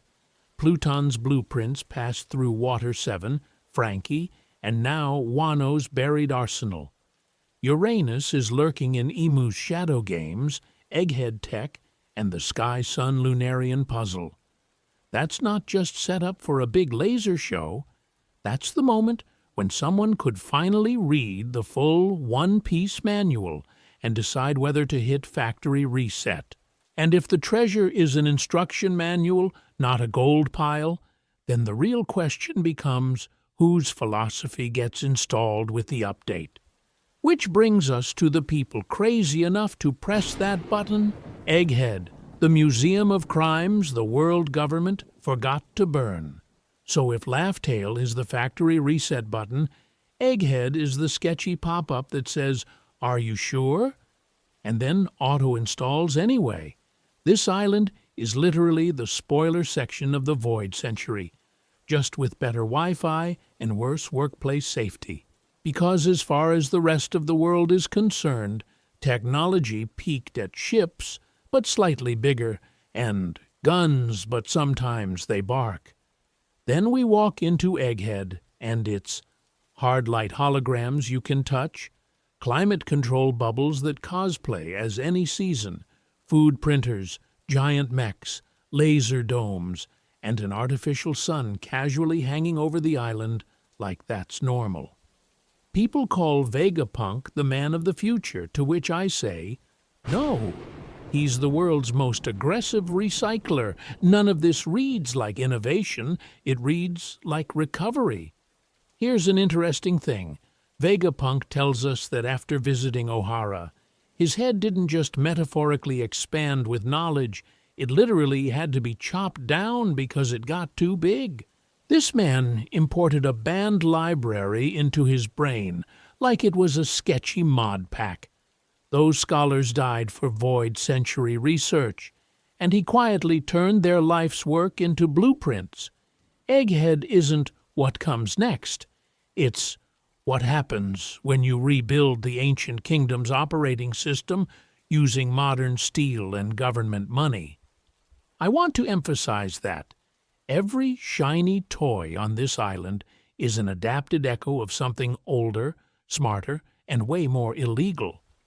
And then we get the smoking gun parked in the basement, the Iron Giant. 200 years ago, This thing wakes up, walks to the Holy Land, and tries to punch Mariéjois off the map, then runs out of battery like a cursed Roomba. Nobody can explain it. Now it's on Egghead, and Vegapunk is quietly studying how it thinks, what it remembers, and why it still reacts to that fake sun. That's not just a cool robot. That is almost certainly an ancient kingdom war machine, a surviving soldier from the last time the update got pushed. If this thing ever fully boots back up and starts talking, what does it say? Who does it recognize? And to be fair, the only reason any of this is allowed to exist is because the world government thinks it's on a leash. Punk Records is on their payroll, the Pacifista program is theirs, and they probably look at Egghead as a controlled lab, not a crime scene. But the island's very existence proves that erasing the past already failed. The manuals survived. The prototypes survived. The ideas survived. So what happens when this future tech leaks into the hands of people who actually share Joy Boy's philosophy instead of Emu's paranoia? Because once the world sees what was stolen from it, you can't sell the current system as justice anymore. And that brings us to the people and bloodlines built to remember what even poneglyphs can't say out loud. Pacifistas, Seraphim, and the synthetic rebuild of ancient races. Those people and bloodlines built to remember are exactly what the world government is trying to delete and then reinstall like a cursed Windows update. And nowhere is that clearer than in the Pacifista and Seraphim projects, which are basically the Void Centuries Multi-Race Alliance run through a fascist 3D printer. Because as far as raw concept goes, the Seraphim are insane. Lunarian traits for the chassis: black wings, dark skin, white hair, fire on the back, god-tier durability. Then you bolt on Warlord DNA for combat instincts: Hancock, Mihawk, Jinbei, Kuma, and cram all of that into childlike bodies with obedient programming. They're Frankensteins, but make it gotcha. You don't get to complain about power creep and then be fine with tiny Mihawk Angel with solar armor walking around. Here's an interesting thing. That lineup is not random. Lunarians are a supposedly extinct sky race tied to the sun and gods. The warlords are living legends who shape the current era. The child bodies scream mass-producible template. It's like Vegapunk was told, recreate the world we destroyed, but this time make it listen. And to be fair, from a paranoid immortal monarch perspective, that's efficient HR. Now compare that to what we know of the ancient kingdom's strength. Giants at Elbaf, fishmen and merfolk under the sea, humans across the blues, Lunarians in the sky, buccaneers somewhere in that mix.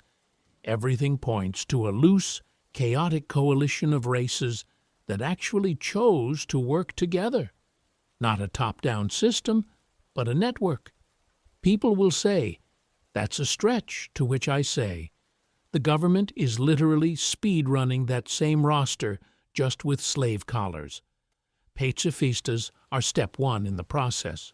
Take Bartholomew Kuma, a buccaneer with a body that screams Lost Race Boss Monster, and strip him down into PX units. Laser mouths, steel skin, mass-produced faces. Then Seraphim Kuma shows up. Child body, Lunarian fire, buccaneer lineage, Bible silhouette. That's not just recycling a character. That's the lab saying, cool race you had. Shame if we industrialized it. I want to emphasize how systematic this looks once you line it up. Lunarian stock from King, buccaneer stock from Kuma, fishman traits from Jinbei, mythical human bloodlines like Hancock and her petrification abilities. Even the Three-Eyed Tribe, with Pudding's true awakening to read the poneglyphs, fits this pattern. If they could ever clone or control that, you wouldn't even need archaeologists. You'd have a built-in, loyal translation device for the very history you banned. So when the truth finally drops, the Seraphim are going to be Exhibit A.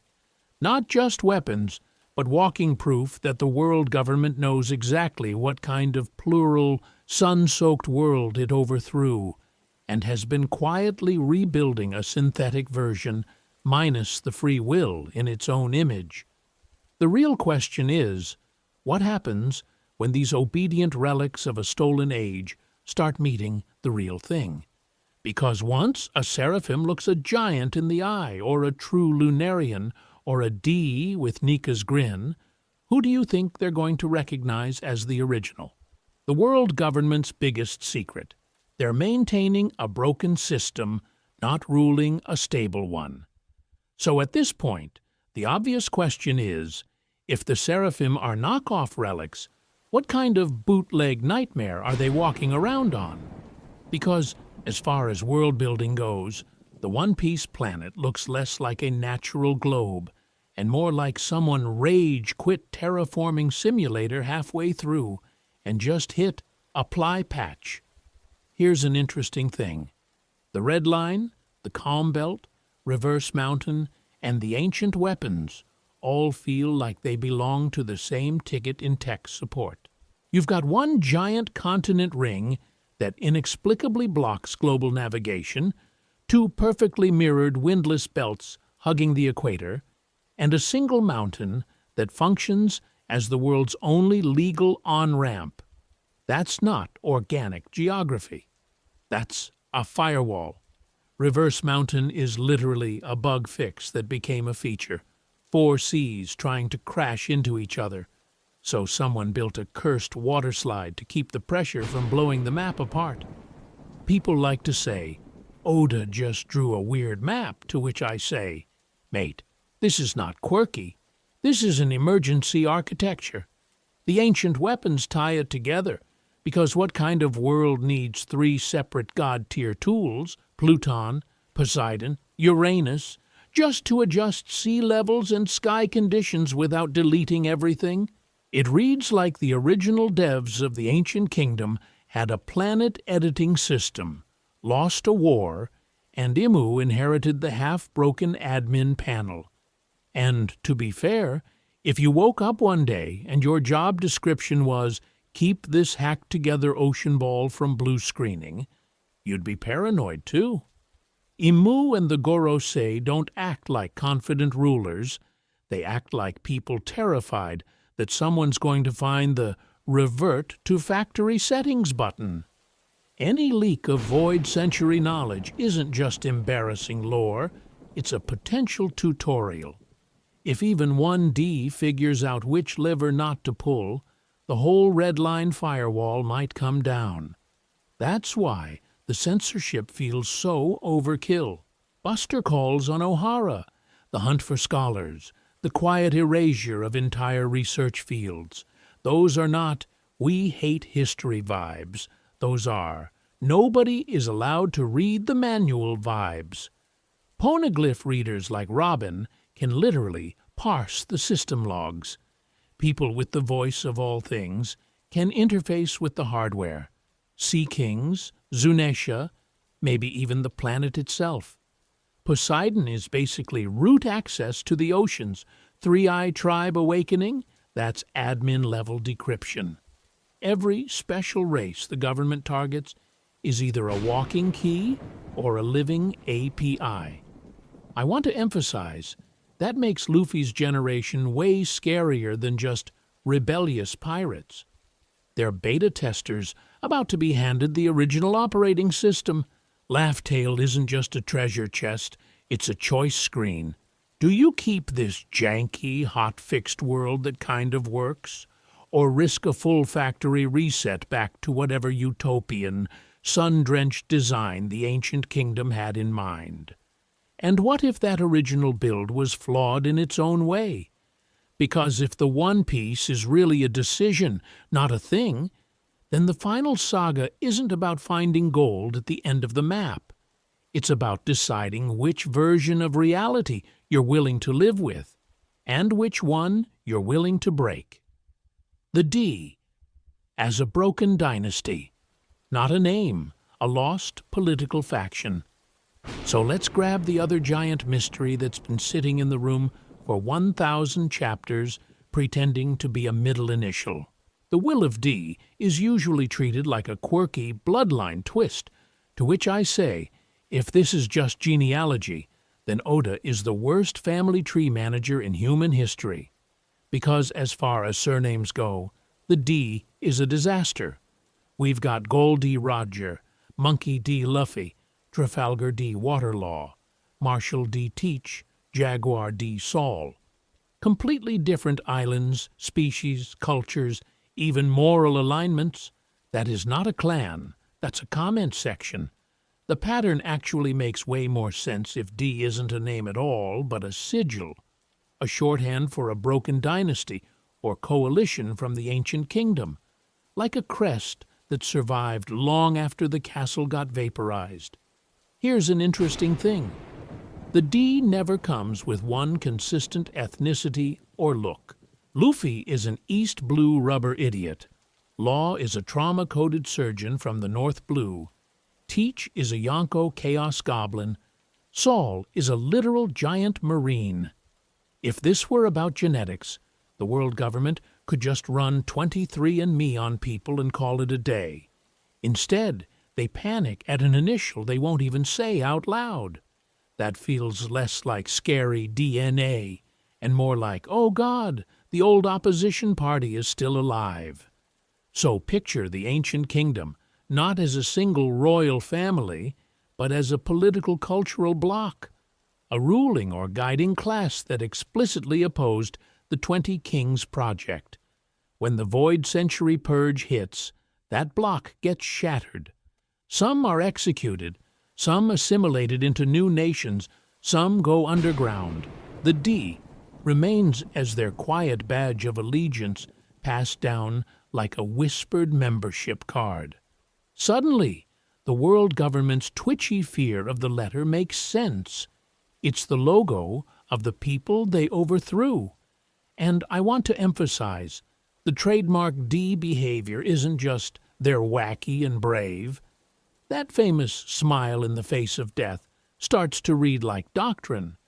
Roger at his execution, Saul in Ohara, Luffy at Logtown, even Teach laughing when things go sideways. This isn't random personality quirk. It's a cultural script. The idea that death is not failure, but returning to some larger promise the ancient kingdom made about the future. If your founding myth is, the world will be set right eventually, then meeting death with a grin is basically following the handbook. That's where the line, natural enemies of the gods, hits harder.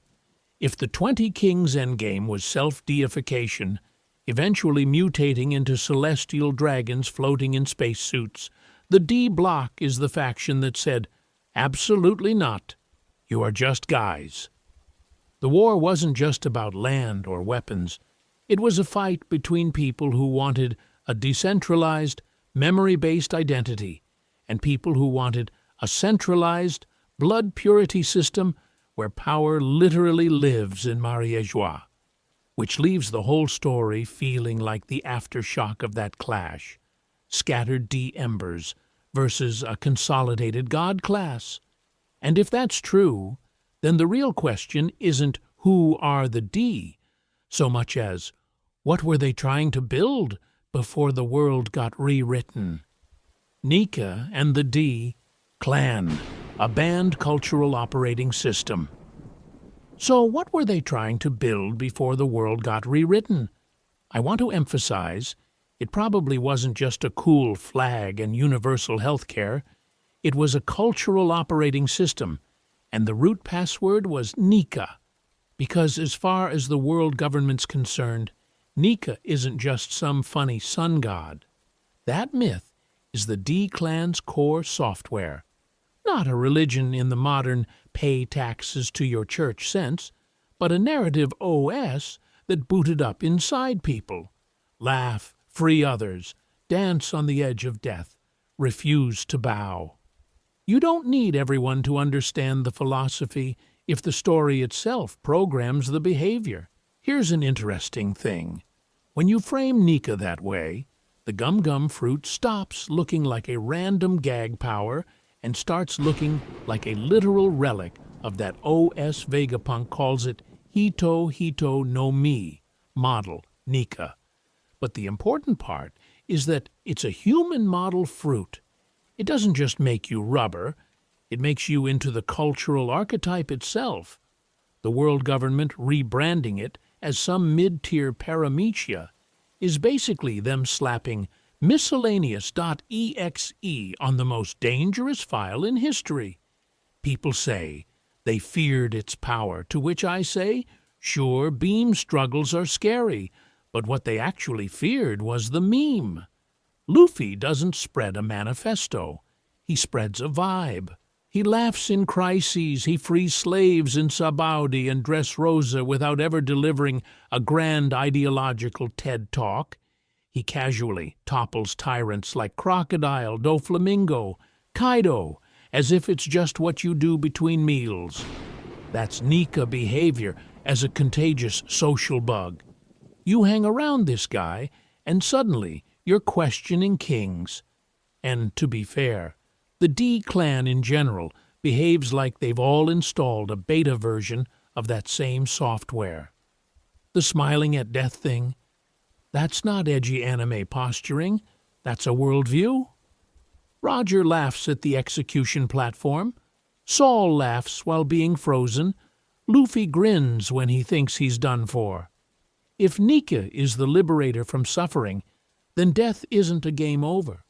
It's a merge request back into the big liberating force. You don't fear deletion if you think you're just sinking back to the main branch. This is where the world government's terror gets way less abstract. A culture that can unite Lunarians, buccaneers, fishmen, giants, random East Blue weirdos, all under a shared, joyful myth. That's a nightmare if your whole system runs on hierarchy and controlled despair. Joy Boy, Nika, the Diha, that cocktail once let the ancient kingdom knit together islands and races the way the Poneglyph network knits together history. You don't erase a century just for one guy's fruit.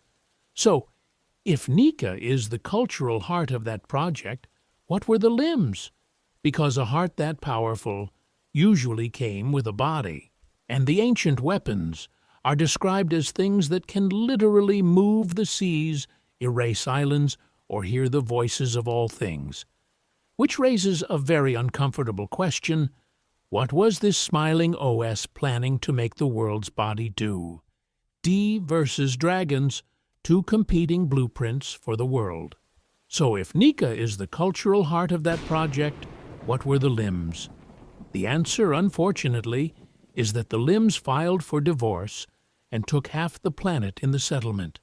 Because as far as the void century goes, we should stop thinking in terms of good guys versus bad guys, and start thinking in terms of two incompatible design documents for reality. Two competing PDFs for how to world that you absolutely cannot merge in Google Docs without the whole file corrupting. On one side, you've got the blueprint that becomes the will of D. On the other, the blueprint that hardens into the celestial dragons. Here's an interesting thing. The D blueprint is weirdly modern for a setting where people still get scurvy.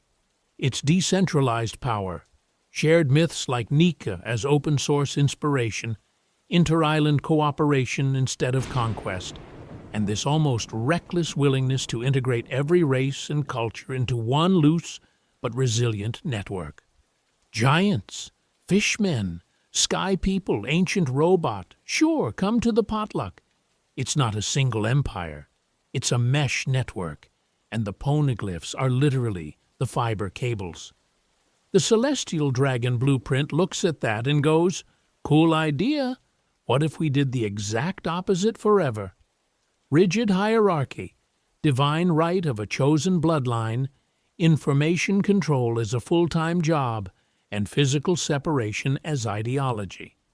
Marie-Joie isn't just a capital, it's the tutorial level for classism. You live on the red line, above the clouds, above the weather, above the people. Your altitude is your rank. The rest of the world can drown or starve as long as your oxygen is crisp. And to be fair, if you're a terrified winning faction trying to make sure the old system never comes back, you don't just burn books. You rewrite the map. The Red Line, Calm Belt, and Grand Line stop being quirky fantasy geography and start reading like a lock. 4 seas isolated, calm belts as natural firewalls, Grand Line as a booby-trapped corridor that only lunatics and future protagonists attempt. The planet itself becomes DRM. People say, "Isn't that overthinking it?" To which I say, O'Hara, a tiny island that dares to run the D blueprint in miniature. Shared knowledge, band research, archaeologists cooperating across borders, and gets literally orbital struck by a buster call. Fishman Island keeps trying to reinterpret world government rule into something closer to that older network. Interracial coexistence, a sun flag, a promise of reaching the surface together. Dressrosa? Doflamingo is a dragon running a speed run of both blueprints, weaponizing toys, bloodlines, and forgotten history. And the people still organically form these underground coalitions that look suspiciously decoded. I want to emphasize that the will of D isn't about chosen one genetics so much as default settings.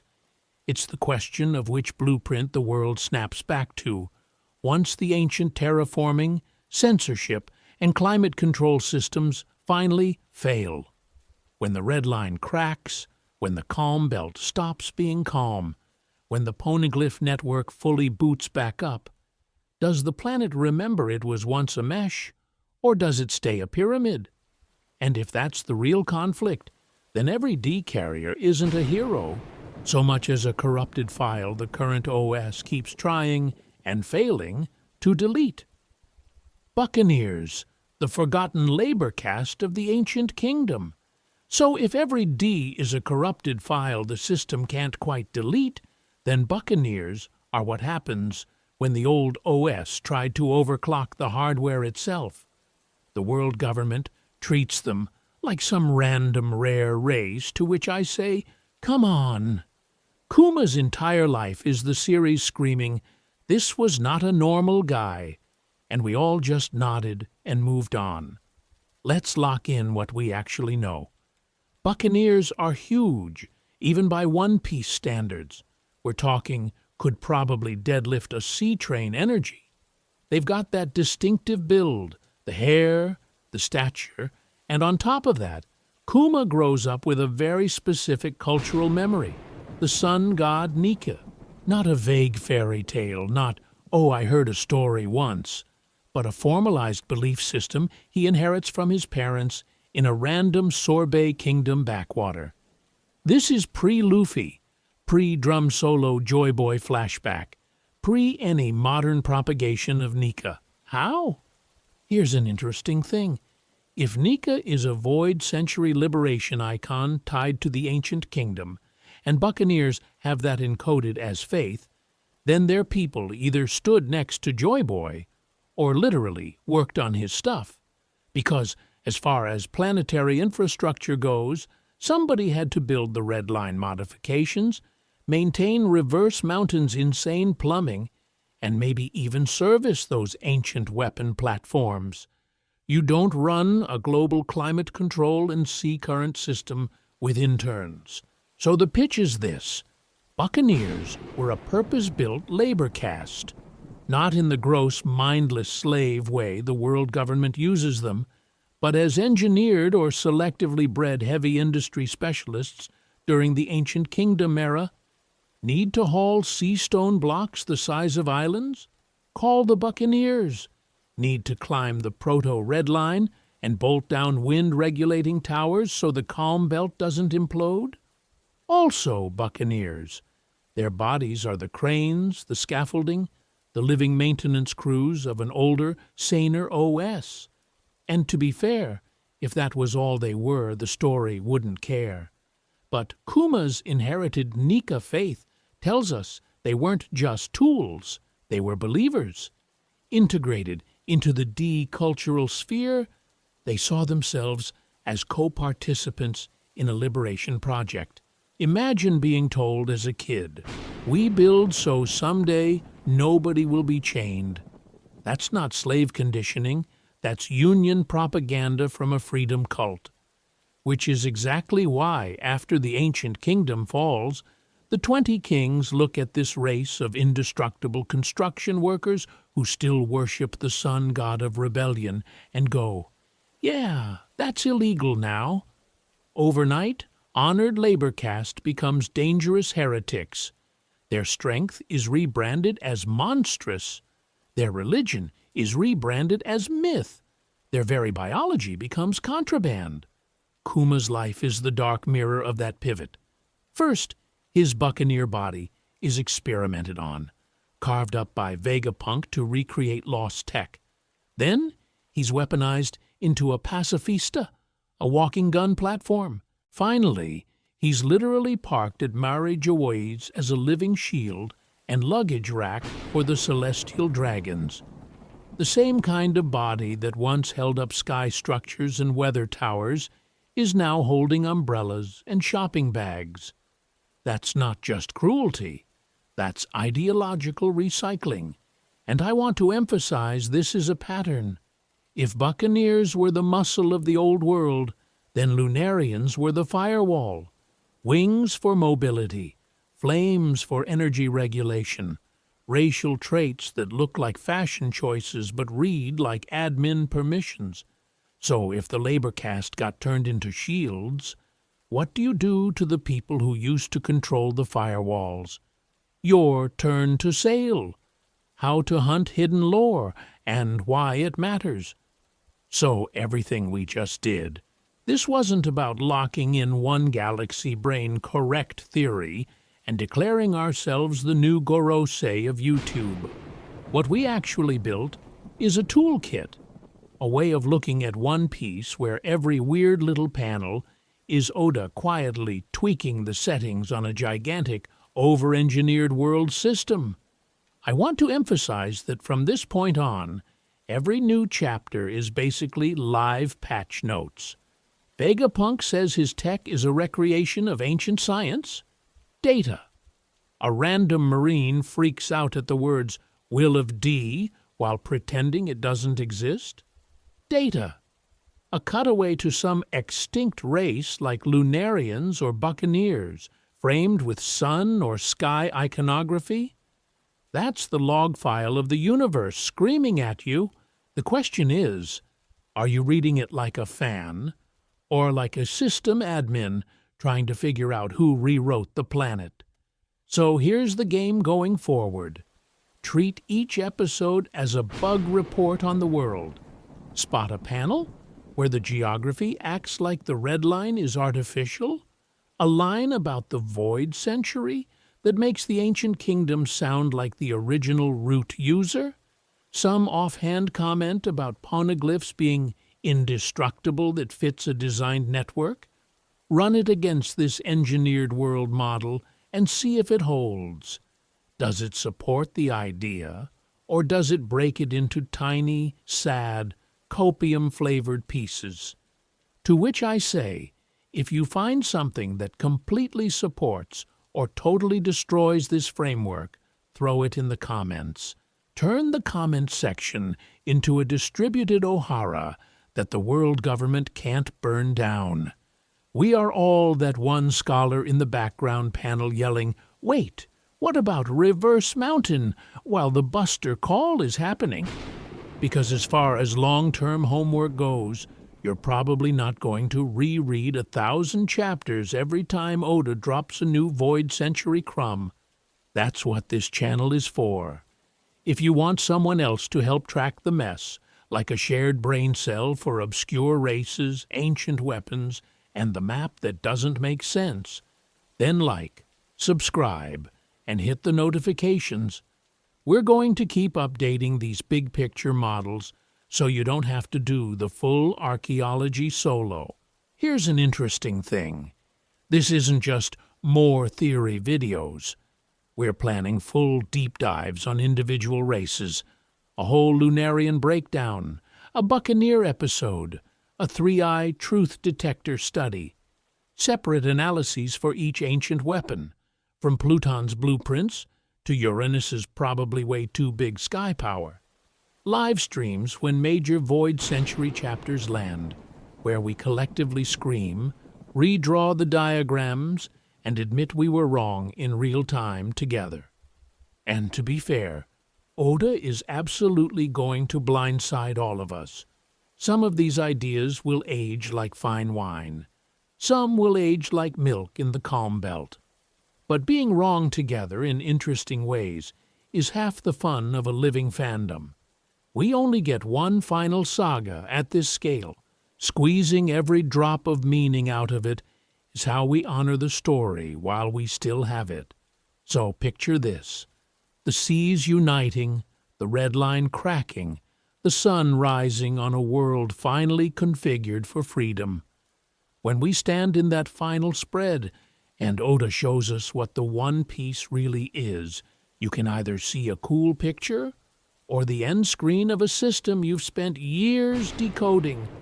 If you've ever felt like One Piece was hiding a second story under the panels, you're not crazy, and this is the crew that's going to keep digging for it. Subscribe, stay weird, and I'll see you in the next lore patch.